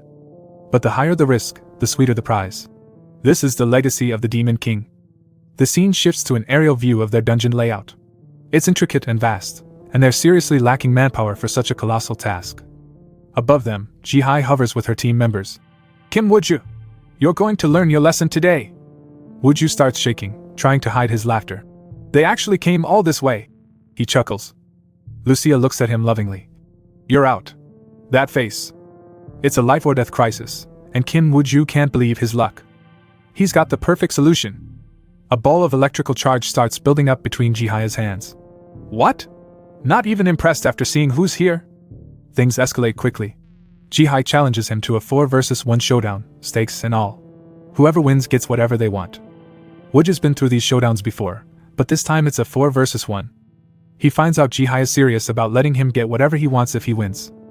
Another fighter whispers, doubting if Wuju will go for this match. We wouldn't get anything from that dirt poor beggar, would we? But Jihai is all in. I sure do, she exclaims. Minji can't believe they're doing a 4 versus 1. It would be embarrassing even if they won. Then she remembers Jihai telling her she was going to confess to Wuju. It's clear she didn't take the rejection well and is just taking her anger out. Jihai is now demanding a decision from Wuju, calling him a lackey who's crazy about making money. Wuju interrupts her, asking if this was all she could muster. Where was Suki? Shut up! Jihai snaps. You think someone like you could get her involved? It's a shame, Wuju says. He was short-handed in his dungeon building efforts, and he wanted more players. Jihai is convinced Wuju likes Suki, and it makes her even more angry. Her teammates are weirded out by her strange obsession. Just tell me if you're going to do the showdown or not, Jihai screams. Well, duh, I have to. Finally, Wuju accepts the challenge. So now the battle is set. It's Kim Wuju, who wants some free labor, versus the guild, who wants solidarity, probably. Jihai, charged with energy, shows her admiration for Wuju's boldness. You're gonna be mine, she declares. She shoots her electric ball into the air. Wham! Energy! Lucia, who was watching from afar, gets up curiously. She wonders what that skill is. She's never seen it before. Wuju's also trying to analyze it. Was it a long-range magic attack? Normally, this would have been a terrible matchup, but now that he has Zero, he has plenty of solutions. He calls out to Zero, who's ready to jump in. But Wuju is suddenly surprised. Your aim is terrible. You're unexpectedly clumsy. Wuju mocks Jihai, as the electric ball falls meters away from him. It's headed for the gyre, a turtle-like creature from this valley. It was quite weak at F rank. The electric ball hits the gyre and suddenly, the creature transforms. Wrapped in energy, it lets out a powerful growl. It's grown! Realizes Wuju. The encyclopedia pops up, confirming its evolution. It's now an A-rank mature gyre. Wuju wonders if it aged into this new form, figuring out that it must have been Jihai. He asks her if she was evolution sorcerer, which was a rare profession in the game. Are you just realizing it now? She murmurs. Vengefully, she scolds Wuju for not seizing the opportunity she gave him earlier. Jihai sends her evolved monster to attack. The massive beast obeys and charges at Wuju. Wuju acknowledges Jihai's ability is a nuisance, but remains confident in close-range combat. He charges in, fists ready. He's not intimidated, he's faced worse before. You must not kill that creature! Lucia suddenly commands from behind. Capture it and make it my servant! Lucia explains capturing monsters is crucial, filling the dungeon with resources is one of their primary duties. Capture this one? Wuju yells, clearly confused. Are you in your right mind? He thinks to himself. The ground trembles and cracks as the creature's massive attack strikes. Wuju mutters they are in the middle of a 4-on-1 showdown, and unless he's a professional hunter, he has to wear the gyre down before capturing it. He also thinks that he can't control his power yet and might kill it.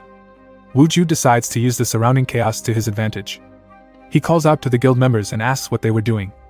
They're in the middle of a showdown, and they're just standing around? He thinks he might be able to use the enemy's attacks against them. The others are clearly annoyed by his taunting. A warrior attacks Wuju, commenting on why Jihai wants him gone. Wuju wonders aloud about the reason while dodging attacks.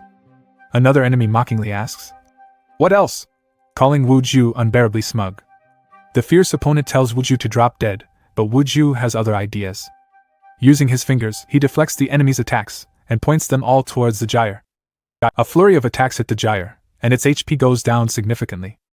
Wuju's opponent questions if he's enjoying this, even if they're losing. In the heat of battle, Wuju maneuvers skillfully, sending all their attacks to the gyre until it's weak enough to be captured. Jihai yells at Minji to attack too. She attacks with an ice arrow. Ice shards rain down around Wuju and the creature. He notes that they possess ranged magic but remains undeterred. Wuju's approach is swift and decisive, aiming to finish the fight quickly. The scene erupts into a chaotic ballet of strikes and counters, with everything deflected to the gyre. Suddenly, all three attack at the same time. This is getting tough, Wuju says. Wuju positions himself right in front of the gyre. He quickly dodges and all the attacks hit it. He taunts them some more. What? Is this all you got? He yawns and says he's starting to get tired. It becomes evident he has pushed their patience to the limit. An enemy mockingly suggests he should rest. Wuju makes them angry enough to unleash their strongest skill. Phoenix Smash! Shouts one enemy, while another yells. Moon Swings! It seems like an all-out, last-ditch effort to put Wuju down. But Wuju simply twirls his hand. And a whirlwind of fire and energy swirls forms, becoming bigger and bigger. His enemies wear expressions of shock and horror as Wuju shows the extent of his power. Wuju, undeterred, channels his energy to deliver a concentrated blow on the evolved creature. He realizes that he can't rely on others' attacks every time. A thought enters Wuju's mind. If only he could summon that jerk. An image of ominous creatures with glowing eyes flashes through his mind. Then he would be able to revive monsters that have turned to dust and make them servants.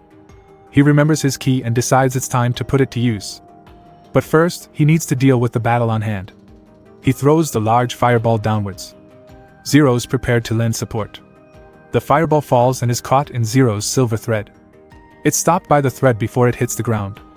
A powerful yank from Zero follows, and the fireball is thrown back upwards into the belly of the suspended gyre. I don't like it! A voice yells, and purple power emanates from her, and goes straight into the gyre, and it explodes.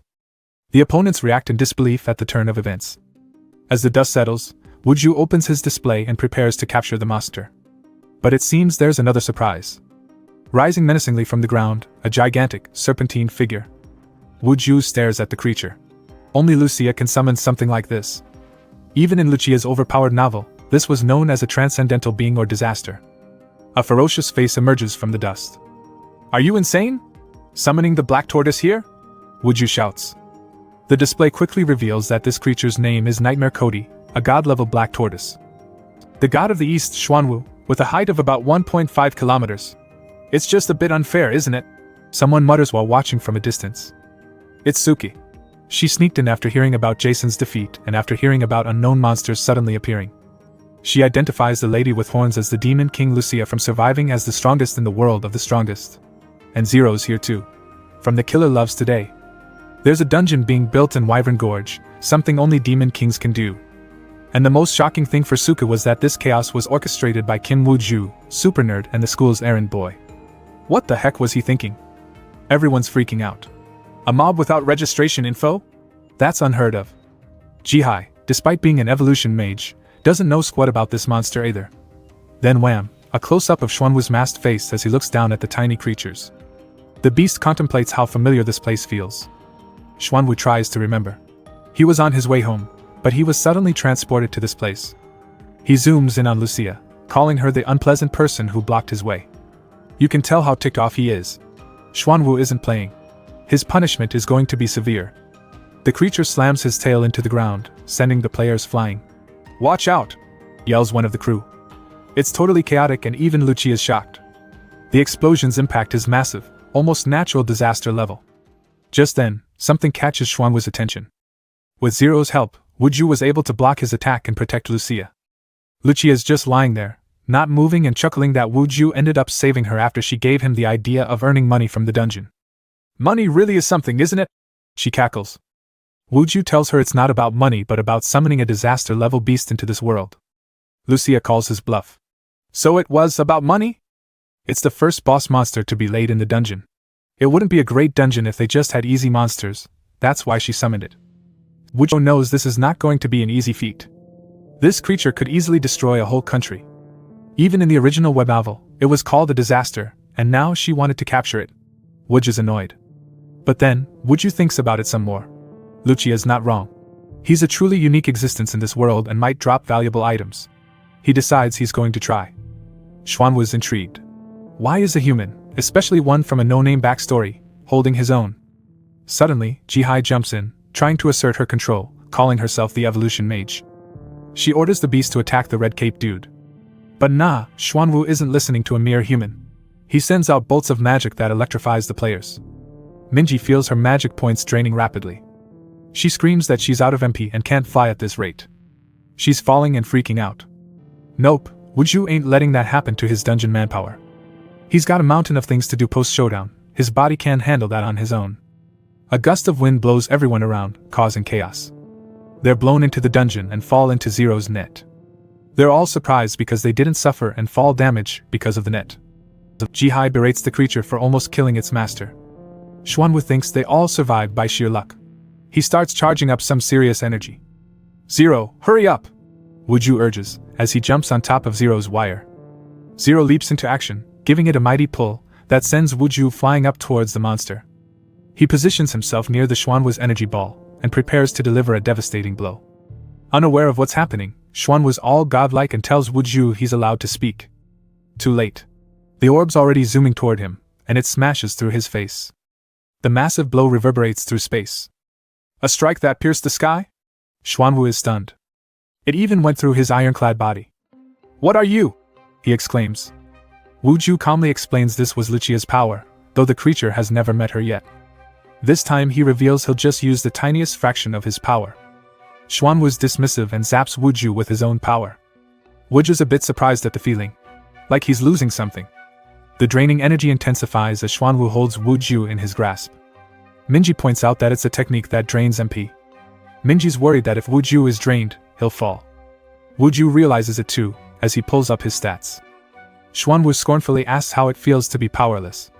Wu Ju's response? Meh, I don't use MP. Xuanwu doesn't believe him, and boasts that he is godlike with infinite regeneration, taunting Wu Ju's mortal limits.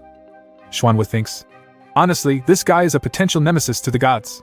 He must be eliminated quickly. His attention shifts to Lucia, lying lazily on the ground. Then I'll eliminate the one who mocked me and caused this horrible disaster, the main culprit. He glares at her. This whole situation's getting the best of Wuju. Despite the tension, there's a part of him that feels strangely excited hearing Xuanwu's threats. Wuju takes a quick glance at his HP and MP stats. His MP is 0. But he seems almost relaxed, saying something like, "You're so proud of draining MP that I don't even use." Wuju sees this as reason. To activate the dungeon and weaken his body, he needs Xuanwu. Wuju announces that he wants to end it quickly. Xuanwu tries to argue, telling him they're in the middle of a conversation. He reminds him that he is an immortal being with infinite regeneration. Wuju isn't fazed though. He snaps back with, "It doesn't matter. How about gritting your teeth?" Xuanwu, being all high and mighty, calls it a foolish waste of time and offers Wuju another chance to reconsider. But Wuju's having none of it. "I said no. This divine beast talks too much." Bold, but that's Wuju. Then, mid-threat bam, Xuanwu's just like, "Die already!" Xuanwu unleashes his divine secret art, 10 tails. Meanwhile, the crowd below is clueless, struggling to see through the dust and chaos up above. Lucia, amused by the spectacle, finds it so splendid and cheerfully thinks that business looks promising. Zero also looks pleased at the outcome. Suke, still observing from afar, is flabbergasted that the beast was taken down in one strike. Suddenly an alert. 3 years passed? Says Suke, like what the actual heck? Turns out, that Wuju's power, given by the Demon King Lucia, was so powerful that even though only 0.001% of it was used, completely annihilated the divine beast. The result? The wind pressure from that power accelerated the Earth's rotation, literally changing the planet's pace. Time speeds up so crazy that 3 years pass by in an instant. Xuanwu, now reduced to a tiny speck, wonders if he faced complete annihilation. But it's okay, he consoles himself that godlike beings like him can still resurrect after 3 years. "Eternity never withers," he declares with a grin. He turns around to face a gigantic Wuju holding a sphere. "Then captured?" Wuju asks. With a tiny click, there it is, a "Capture complete" message on his screen, sealing the deal. Confusion erupts in the game command center. There's total chaos in the game. A dragon appeared 3 times in a row at the Hell Cliff. The eastern region is overflowing with goblins. It was a monster overload. Back in Wyvern Gorge, the bewildered players shout in confusion as they grapple with the sudden regeneration of a flock of wyverns. They're thrown into panic mode. Suddenly, out of nowhere, Kin Wuju descends into the fray. He unleashes a powerful attack, scattering the monsters. He lands in front of them with a flourish. He nonchalantly asks the struggling players below, "Almost got hurt, didn't we?" Wuju remains laser-focused, talking about his desire to finish quickly and start working. So this is how the 3-year-long showdown comes to an end. Wuju stands victorious. His reward? Free labor. All the guild members get to work at the dungeon, and construction moves quickly.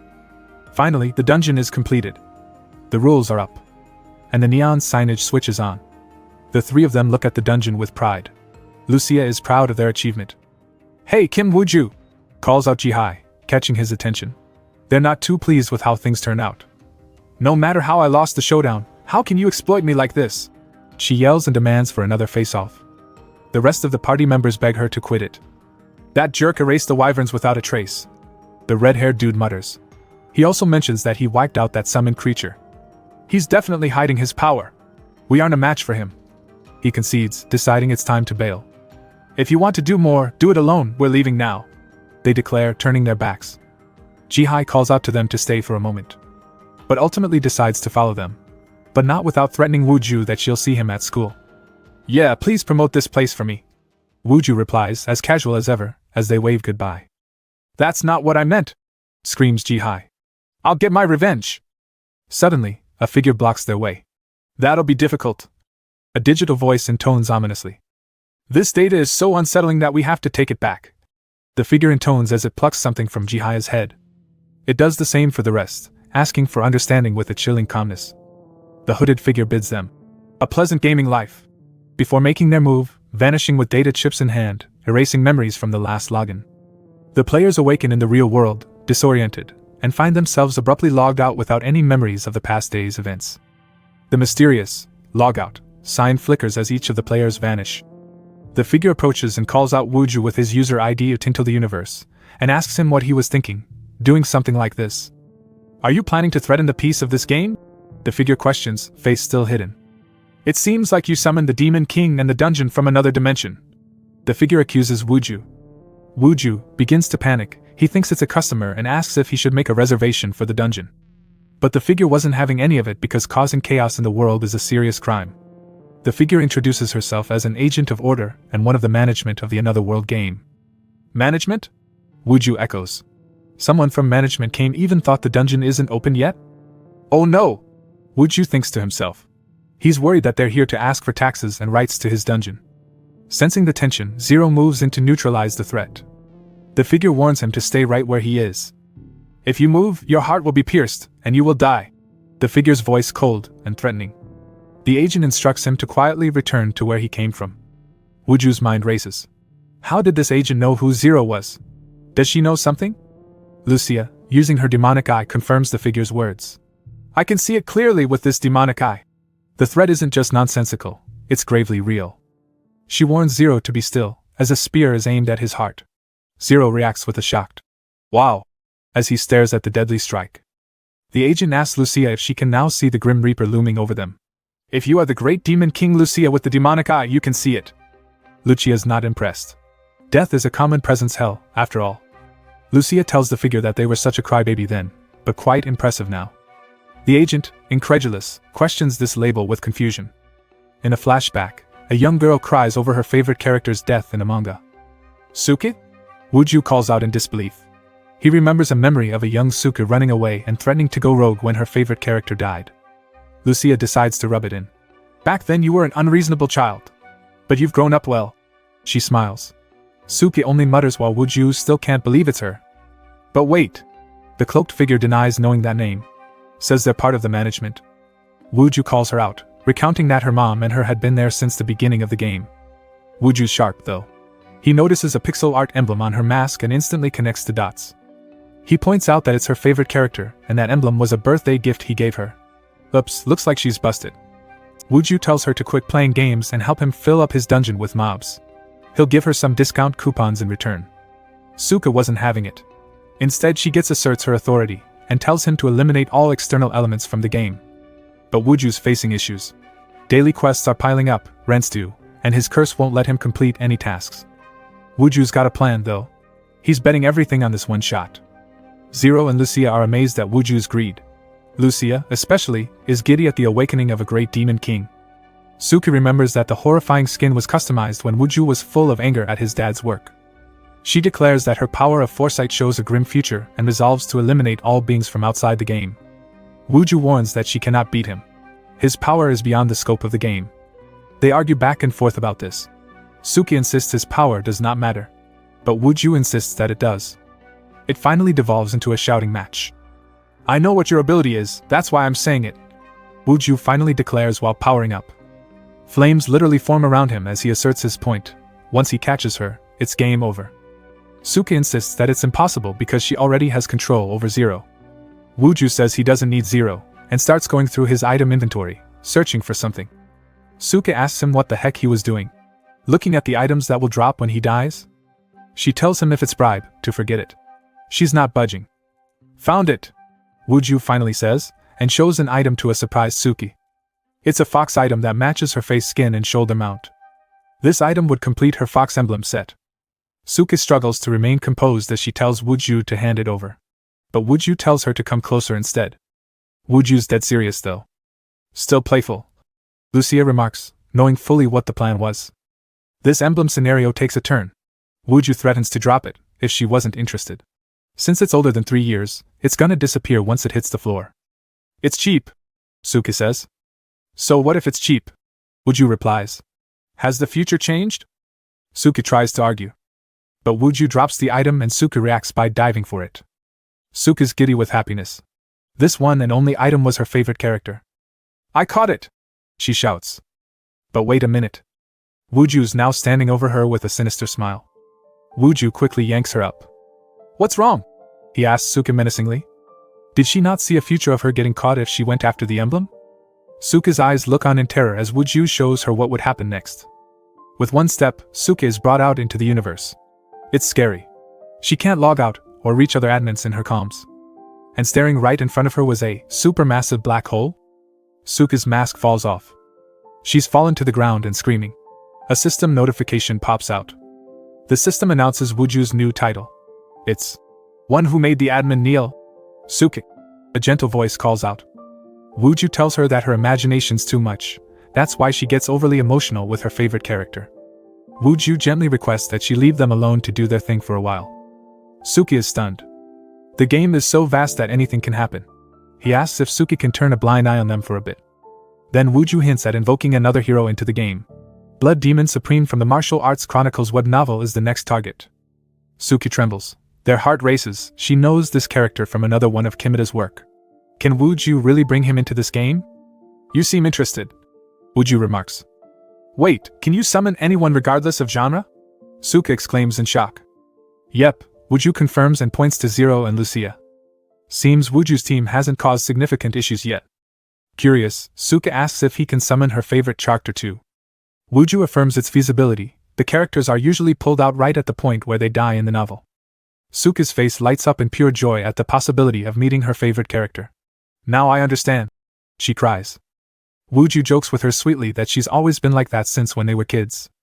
With a climactic offer, Wuju asks, So, what do you think? Want to join? Yes. Okay, let's go. They all cheer as they march into the dungeon. Somewhere within the game, in an eerie, rain-soaked fortress, a secretive meeting was being held behind closed doors. There's no problem? Someone exclaims. Inside, some big shots in the game are freaking out. Bipedal Snowfield has vanished completely. And to make things worse, the investigators they sent went MIA too. Talk about a double whammy. They're all gathered around a table, looking deadly serious, discussing the game's top-ranking player Jason who got his character got deleted. Whoa, how did that happen? One of the admins, Balanso, is all worried because Jason lost this crucial golden armor he made. Suka tries to downplay it by saying Jason dropped it during the character delete, so they didn't think it was weird. But in her mind she earlier wooed Yu showing her the golden armor and asking how to wear it. She tries to reassure them that any movement of this expensive item will be detected. They chatter about checking the black market. Then another high-powered player, Wild Kiwi, ranker number 9, comments how surprising it is that Jason actually took a hit. Another player speaks up that unless you were a key user, there was no way to lower Jason's defense. She continues speaking that even if it was a big incident, all they've heard were only rumors of a mob outbreak. So are you saying that there's no problem? What did you see from the future? The woman asks. Her name is Jane, the ranker number 2. Suka plainly states that what she saw was that the game and the world of its characters should not become reality. She remembers her earlier conversation with Wuju, convincing her that the game was so vast that anything can happen. It shouldn't be predictable. That's what makes the game fun, doesn't it? He explains. Suki declares that management only supports changes that makes the game more enjoyable. If you don't like the game board, you can reset it, she says. Didn't you dominate this game in that way as well? She bids them goodbye and wishes them an enjoyable gaming life. Jane is deep in thought, playing absent-mindedly with a wilted flower, slowly bringing it to life with her powers. She concludes that the administrators are trying to overlook this event and treating them lightly. It doesn't sit well with Wild Kiwi either. She's like, why don't we just go beat them up? But Balanso suggests they send a tracking team to follow the golden armor's energy. Wild Kiwi volunteers to lead the charge himself. Jane just looks on silently. She can't believe that the server wasn't able to predict an event that would paralyze it. Could it be that the admins want the board to change? She ponders. She reaches out for the flower again. This time, it's enveloped in black smoke and disintegrates. Jane is suspicious that Suka is involved. They need to find out if this is the will of the other admins, or not. Meanwhile, away from all the admin drama, Suka busts into Kim Wuju's room. She straight up asks if he's ready. Wuju's all like, yeah, I just found this rare, limited edition book. Nostalgia fills the room as Suki notices nothing's changed since Wuju's dad died. Suki gets googly-eyed looking at the study overflowing with unreleased author materials. Wuju's like, let's focus, keeping her on track. They delve into this martial arts fantasy novel Wuju's dad wrote, Blood Demon Hell Record. Wuju's plan becomes clear. He's going to summon this big bad entity, the Blood Demon, known for creating zombie armies and taking on the 9 major sects alone. Wuju needs this power so he could fill the dungeon with zombies. Suka questions if Wuju can control the Blood Demon. She brings up last time he summoned a powerful entity, noting the chaos it caused. Wuju doesn't have the luxury of time. He needs the money to pay his bills now. He's calculated the timing of the summoning. There's no time to hesitate. Let's go, he declares, as a flash of light fills the room. Suddenly, the scene takes a dark, misty turn. An ominous creature floats in a pool of water. Did I survive? He mutters.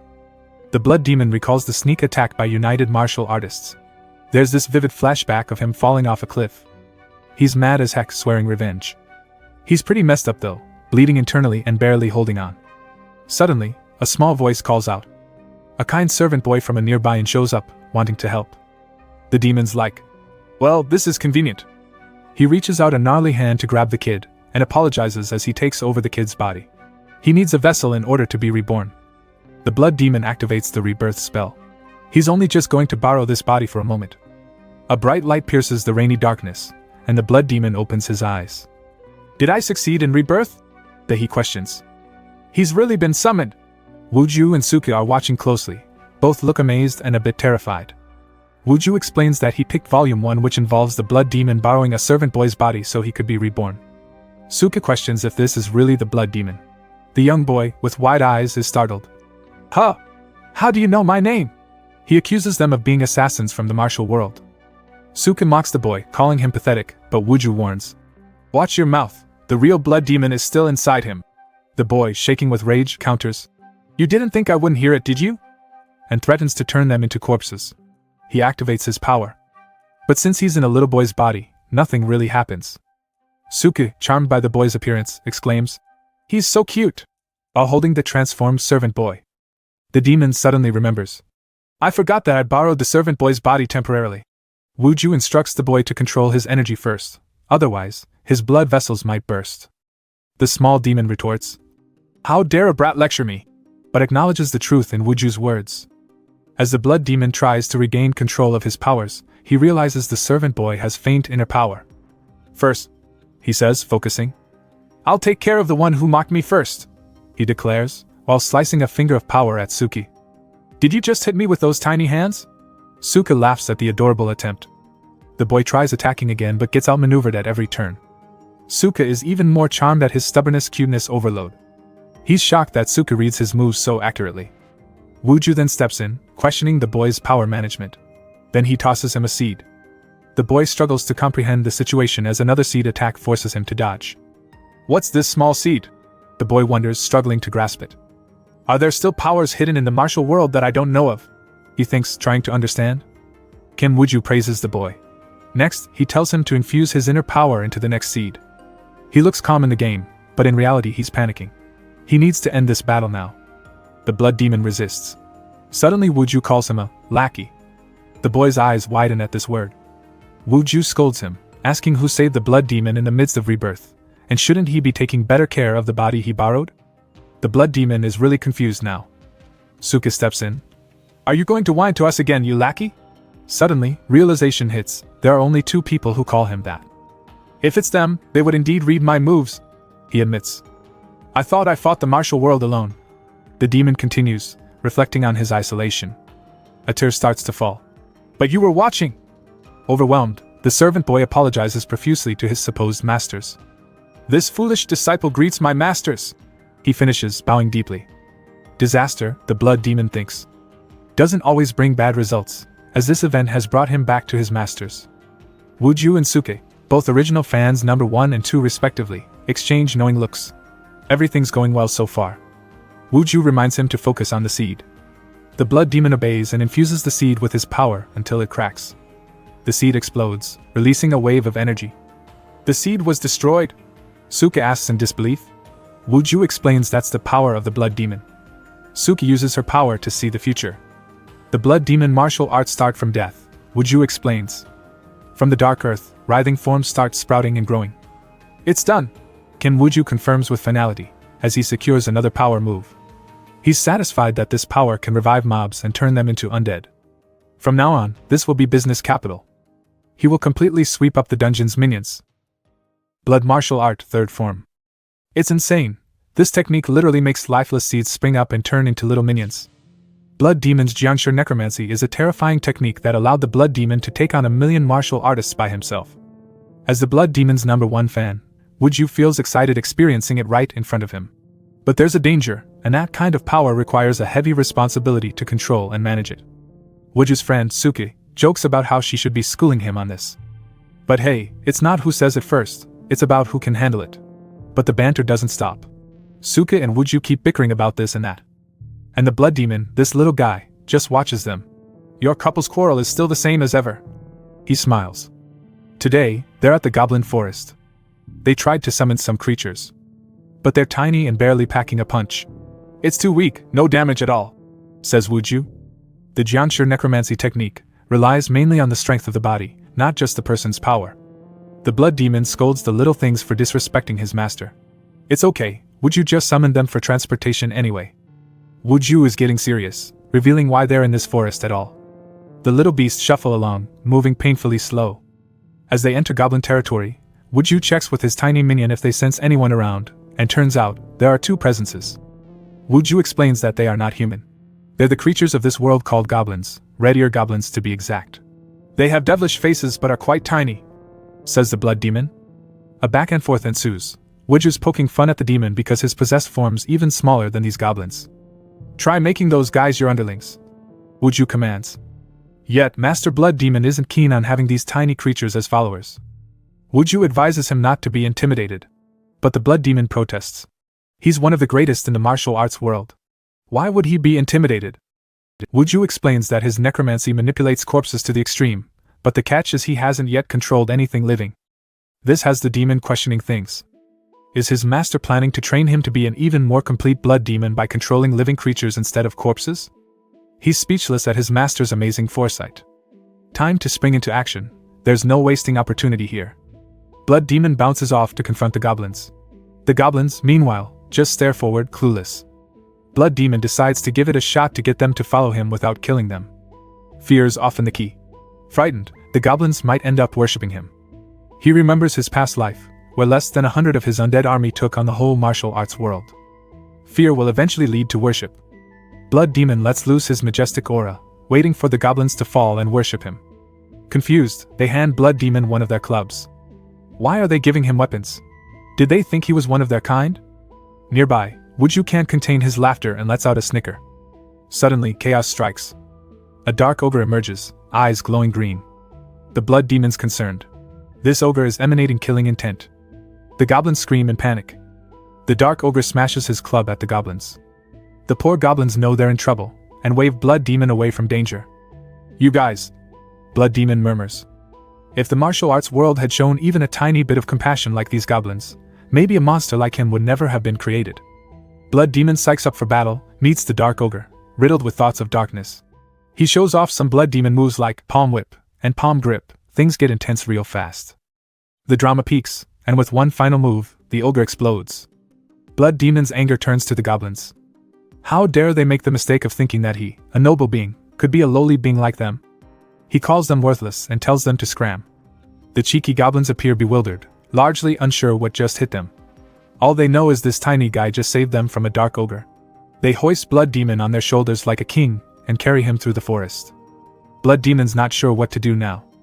Wooju notes that making allies is just part of the mission, and orders Blood Demon to keep going. Huh! More orders coming in? Says Blood Demon. Suddenly, there's a loud horn. Trembling goblins give it away. Something huge is about to happen. He demands to be put down and calls to Wooju for help. Wooju is laughing, kind of relieved but knows they barely pulled it off. Anyway, Wooju recalls that ogres and goblins have major battles in this forest every full moon. Players just usually come here to loot empty camps. But this time, he's going right into the heart of the battlefield. His plan is to teleport using the device he planted on Blood Demon's collar. The plan? After the battle, turn dust from all the ogres and goblins into resurrected Jiangshi, then take all these mobs and place them in the dungeon. It's a sinister kind of genius. But then, the sky cracks open. Wooju's surprised at the intensity. That's definitely the blood martial art kicking in. Wooju decides to teleport in. He touches down in a raging battlefield, and heads to the area with the most bodies. He looks around in surprise. The field is chaos, bodies everywhere. Wooju looks on, surrounded by cheering goblins. Towering in front of him is a pile of bodies, with the Blood Demon at the top. Little guy, Wooju murmurs. How did he subdue all the ogres so quickly? The dude's not supposed to handle internal energy like this yet. The growth rate is ridiculously fast, Wooju thinks. Just then, Blood Demon notices his master. Their little reunion scene is quickly overshadowed by yet another surprise. Enter the Goblin Lord, this beefy, C-class monster, who's apparently the boss around here. He's holding a crown. He lays it gently on Blood Demon's head. A cheer erupts, the goblin crowd goes nuts. Blood Demon is confused. A few moments later, Wuju finds Blood Demon teaching a goblin how to swing a club properly. Wuju reflects if it's that time. There's a part in the original novel where the Blood Demon takes on his first disciple while in the servant boy's body. It seems that the attention has turned towards the goblins. It's probably better to keep him busy like this, since the Blood Demon isn't too loyal, compared to Zero. Wuju plans to pump up these goblins to their fullest potential before they turn into Jiangshi. This strategy could be a goldmine. Meanwhile, Blood Demon is praised for strategically fulfilling commands. Wuju grandly declares a change, the Blood Demon's taking on a new role. Stay here and be king of the goblins. The chapter kicks off with the protagonist being reminded about their training. It's like, didn't I tell you not to slack off? In the Blood Demon's original novel, he finds this kid who's quite the martial arts prodigy. He keeps pushing the disciple, ensuring he gets better and better, driving him to train harder. This desire from the original work is manifesting. But the Blood Demon's focus now is training the goblins like mad, and it's making their army more powerful than ever. In another part of the game world, a shadowy figure runs through the rain, and it's clear something serious is brewing. Wild Kiwi joins Balanzo's team, promising to be solid backup. The squad leader, Jiaiwook, isn't thrilled about it, calling him a scatterbrain. There's tension. He's not too pumped about Wild Kiwi's attitude. Wild Kiwi taunts him, reminding him it was she who kicked him out of the rankings. Jiaiwook counters that she only got into the rankings by luck. That sets Wild Kiwi off. She threatens to show him who's boss again. One of her eyes open to reveal a tiny glowing creature, as she activates Seal Strike. A lock appears in front of Jiaiwook. I put a stop on you so you can't use your petty tricks! Wild Kiwi yells while closing in for an attack. But Jiaiwook cleverly trumps her trick, by logging out and evading her attack. It's like watching a maneuver-packed chess game in the rain. The little guy comments about attacking without setting the showdown rules. Well, he's done a lot of player kills in this game, so it doesn't matter. The little guy remarks that she didn't win that round. Jiaiwook's suddenly behind Wild Kiwi, ready to strike. But Kiwi still has Anther trick up her sleeve, as another hole opens to reveal a tiny blue guy. Crack strike! It announces, and lightning bolt connects with Wild Kiwi out of nowhere. Jiaiwook is able to avoid it. The two continue bickering until one of the men interrupt. They have orders from Balanzo to go on ahead if the siblings start to fight. An uneasy truce forms between them. Turns out, they're not just siblings. They're fraternal twins. Meanwhile, Qin Wuju and the Blood Demon arrive at the dungeon entrance. Wuju introduces it as Dungeonopia, the symbol of adventure overflowing with dreams and hope. Blood Demon's not too impressed. Zero brightens up at the arrival of his master. But wait, what's this? Wuju's praising Blood Demon, patting him on the head. Blood Demon's all thanks. But there's something else on Wuju's mind. The original plan was to resurrect the goblins and ogres left on the field after the war, and fill the dungeon with these undead creatures. The Blood Demon has grown too attached to the goblins, seeing them as his disciples. At that moment, Wuju notices Zero. The sight of his master praising someone else has him all amped up. A face-off begins, with intensity crackling in the air. Blood Demon calls him a pup standing up to a lion, but there's a thin line between bravery and folly. Wuju tries to defuse the situation by picking Blood Demon up. Meanwhile, anger and jealousy are building up within Zero, charging up his star meter. Suddenly, our protagonist pops 2 stars. Talk about leveling up. But Blood Demon has slipped from Wuju's grasp. Yep, things are escalating quickly. Skills are being showcased. Blood Demon's impressed that Zero can change directions freely midair. Zero's killer wire is also as impressive, made up of intangible hard chi. Looks like Zero's giving Blood Demon a run for his money. But this body has its limits, and there's always a danger of overdoing it. An explosion of energy illuminates the area. After, there's a pause, characters catching their breath, pondering their next moves. Suddenly, Blood Demon is yanked away. A cute one has arrived! She exclaims. Rude! Complains Blood Demon. Wuju taps Zero on the shoulder. Looks like Blood Demon is on par with a 2-star Zero in that little body. He pats Zero on the head and praises him. With a calming pep talk, the chaos settles down a touch. It's a strange little gathering under the moonlit sky. Wuju calls Lucia over to check on some things. Blood Demon's still kicking up a fuss, so Lucia stuffs his mouth with something. He starts rolling on the ground and cries out dramatically about being poisoned. Plot twist? Nope. It was a taste test meant for Lucia, and she's now fed it to Blood Demon. Wuju now turns to Blood Demon. So how's it taste? And now the kid's realizing the bold flavor and the sweet texture. Blood Demon's face lights up. He wants more. He's stressing out, wondering if it's some love potion or what. Potion, that's a good name, thinks Wu Ju. Unfortunately, Wu Ju can't give him more. It's a paid item. The item also seems to have replenished Blood Demon's energy and healed his wounds. What kind of sorcery is this? Wu Ju finally reveals that it's an essential item for dungeon exploration, an energy cookie called Boom Boom Potion. This thing's pitched as the future's hot item. But Blood Demon wants all the cookies for himself. The sugar rush created in his little boy's body was too addicting, and he wanted more. The reactions are pure fireworks, an explosive reaction, literally. Looks like this item is destined to be a bestseller judging from how excited Blood Demon and Zero are. Back in the real world, the landlady's finally found out the secret path he's been using to avoid her, and is hounding him for rent. But with this dungeon business, he might be able to pay off all his bills in one go. Or maybe he should just buy the whole building? He smirks. Oh my, someone spotted a stupid face they find charming enough for marriage. Group energy seems through the roof with vibrant auras bursting out around them. Just then, Suka logs in. The cookies are just jerky potion with the skin changed, right? She chuckles. And the pricing's too much. You can't find cheaper potions with other merchants. But this one has a special edition design, argues Wu Ju, showing Suka's favorite fox character. That's it. Suka's sold, she's buying all of it now as long as her beloved fox character's on it. With the dungeon opening imminent, everyone's just all fired up. A few days later in the dungeon, preparations are underway. Kim Wu Ju, yanking out his guidebook, starts pointing out key spots, this one, that one, and a few more. Let's kick things off with the dungeon map, he says. The plan? Place all the monster balls they gathered all over the dungeon. With the dungeon dead as a doornail, monsters need to be set to guard each area first, Wu Ju figures. Weakest ones lead, growing stronger as adventurers progress. He carefully clicks the first monster ball, looking as determined as a general plotting a battle. Starting simple with the first guardian, he decides to use the Seedling of Gyut.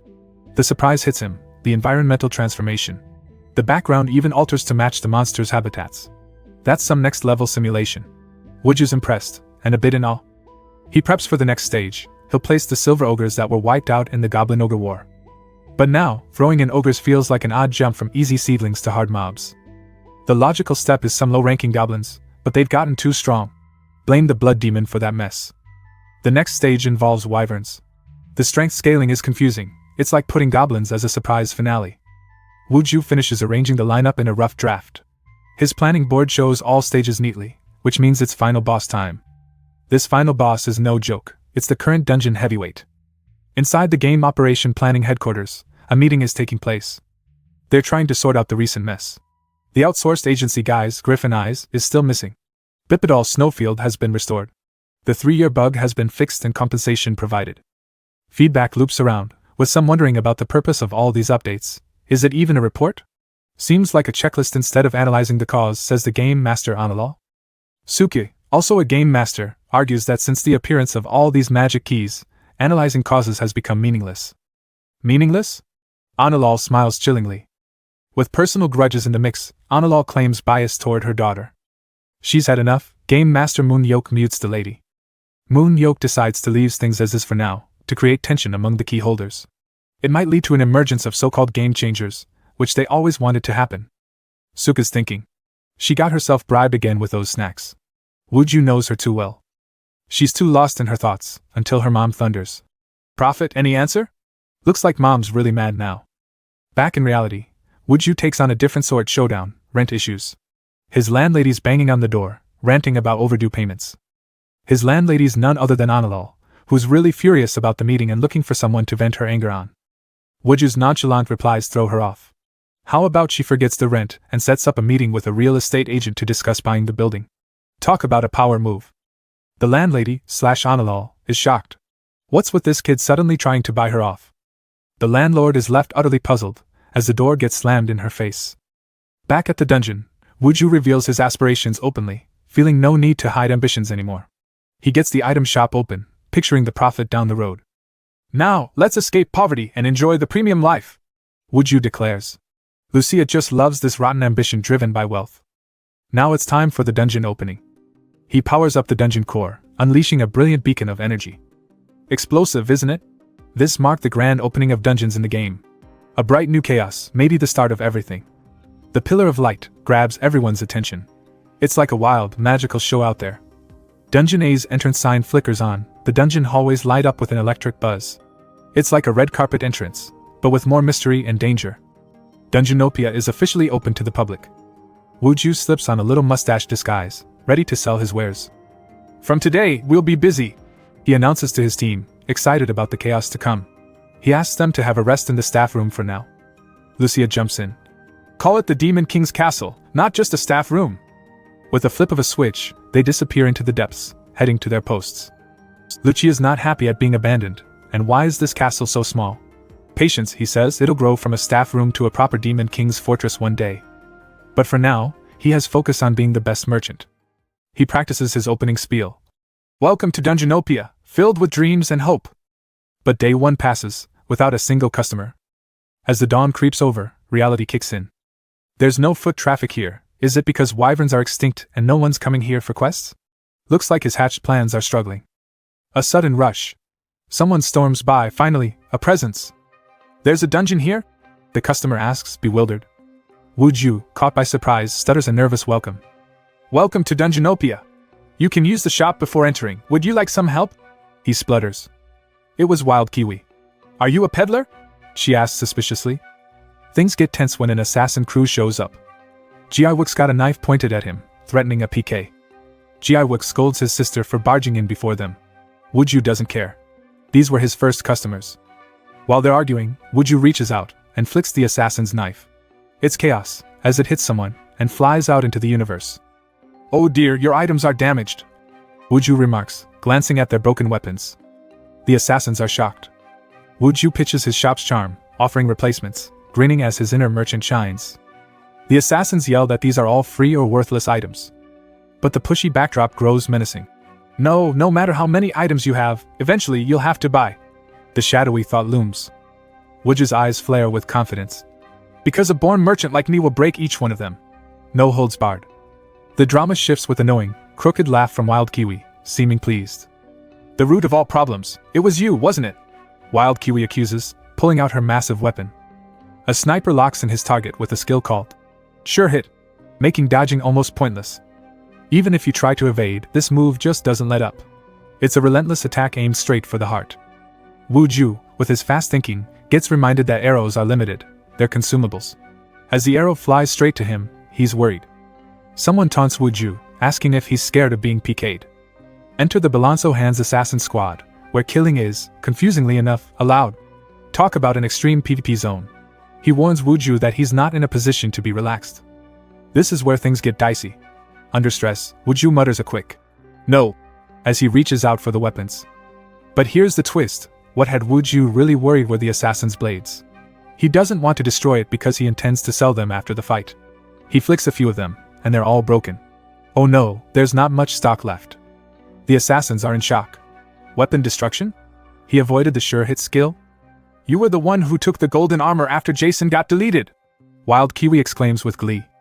The confusion is real. This, golden armor, is a puzzle everyone wants to solve. Golden armor? Wuju asks, feigning ignorance. It's a dungeon boss clear reward. Do any of them want to try? The attackers maneuver around Wuju, who maintains focus on not losing sight of his inventory. This crazy demand to hand over the golden armor intensifies the showdown. Meanwhile, Zero and Lucia are down at the lounge. Lucia calmly asserts to leave Wuju to handle things this time. The scene moves back to the game operation planning department. Suk is worried. She wasn't expecting this. Top rankers and Blanso's assassins were the first dungeon customers. If the golden armor is discovered as a reward in the dungeon, she'll be in trouble. Someone mentions the fox emblem on her shoulder. It's her mom. She remembers it's the prophet/Suka's favorite character. They switch to whisper mode. Too many ears listening. The editor/mom talks about the masterpieces and hardships in Androkimeda's works, expressing regret that she wasn't able to stop him from dying of overwork. Troubling insights surface when Kim Woo-ju, Androkimeda's son, enters the conversation. Editor also reveals that Jane, the top-ranked player, has been asking around why management has ignored the anomaly. The prophet must have her reasons. But editor warns that Jane is a dangerous player, waiting for an opportunity to pounce and take control of the game. Don't show any signs of weakness. She advises her daughter and walks away. Kim Woo-ju, do your best. Suka wishes in her mind. Wild Kiwi's pretty tough, but there are worse guys in Blanco's assassin squad. Back in Dungeonopia, someone suddenly yells, "Wait!" halting any immediate conflict. A small older assassin tells them it might be useless to keep fighting. The dungeon's aura matches the shopkeeper's aura. The conclusion? Because of the shared aura, the shopkeeper might just be an AI human that's part of the dungeon. So that explains why the sniper's usual sure hit skill couldn't break through. Jiawook's not sold yet. If he's just an AI, how'd he destroy an A-grade item? With eyes twinkling, he showcases items for sale to replace his broken sword. As others squabble over whether Wuju is AI-controlled, real or fake, the focus shifts back to the golden armor leaking its aura, a breadcrumb too tempting not to follow. Wild Kiwi's super interested now. A dungeon fee seems like a small price to pay. Jiawook's still suspicious of this shopkeeper. He wants to deal with him first. But wait, Wuju calls out to buy some items before they go in. "Buzz off, coward!" Kiwi yells to her brother. "Let's hurry and take all the glory," she says, swiping to pay the dungeon fee. They forge ahead, barely pausing to catch a breath. With coins tallied and progress ticking, Kim Wuju's hope rockets as he gains first profit from the madness unwinding around him. He's tasted the sweetness of success. He's so happy that his mask slips off a bit. Jiawu only sees it from the back, but it gives him a really bad feeling. Seeing that ugly face also sends shivers down Lucia's back, but not in a bad way. But she's determined to endure. She can't wait for him to become the Lord of Hell and be her husband. She must endure it till the end. Deep in the dungeon, the atmosphere changes. The air's charged, and assassins sense it, a menacing calm before the storm.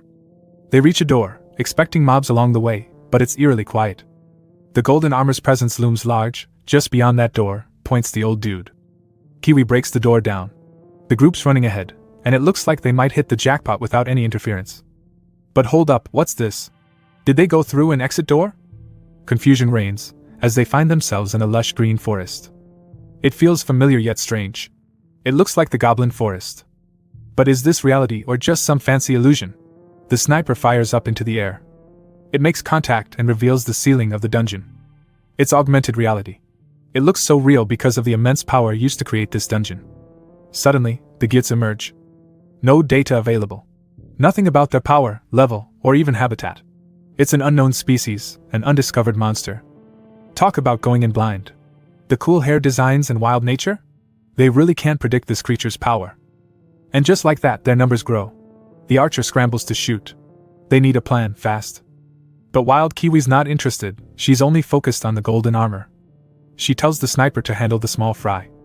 Then boom, these creatures dive in without fear. The sniper's freaking out as these monsters' abilities are unknown. Wild Kiwi doesn't care.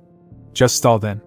Buy some time till her brother, Jiawook, catches up, then they can defeat them together. A blush creeps up the sniper's face. Leave it to us then. She smiles giddily. The other assassins wonder if she'll be okay on her own. Ah, youth. As Kiwi and the rest of the team charge ahead into uncertainty, Sniper Girl's all serious with her role. She apologizes to the Gyuts. She has to finish them off before the boss comes, so she can have him all to himself. Tension rises as the creatures close in, their glowing eyes locked on the challenger. I'll take you all on!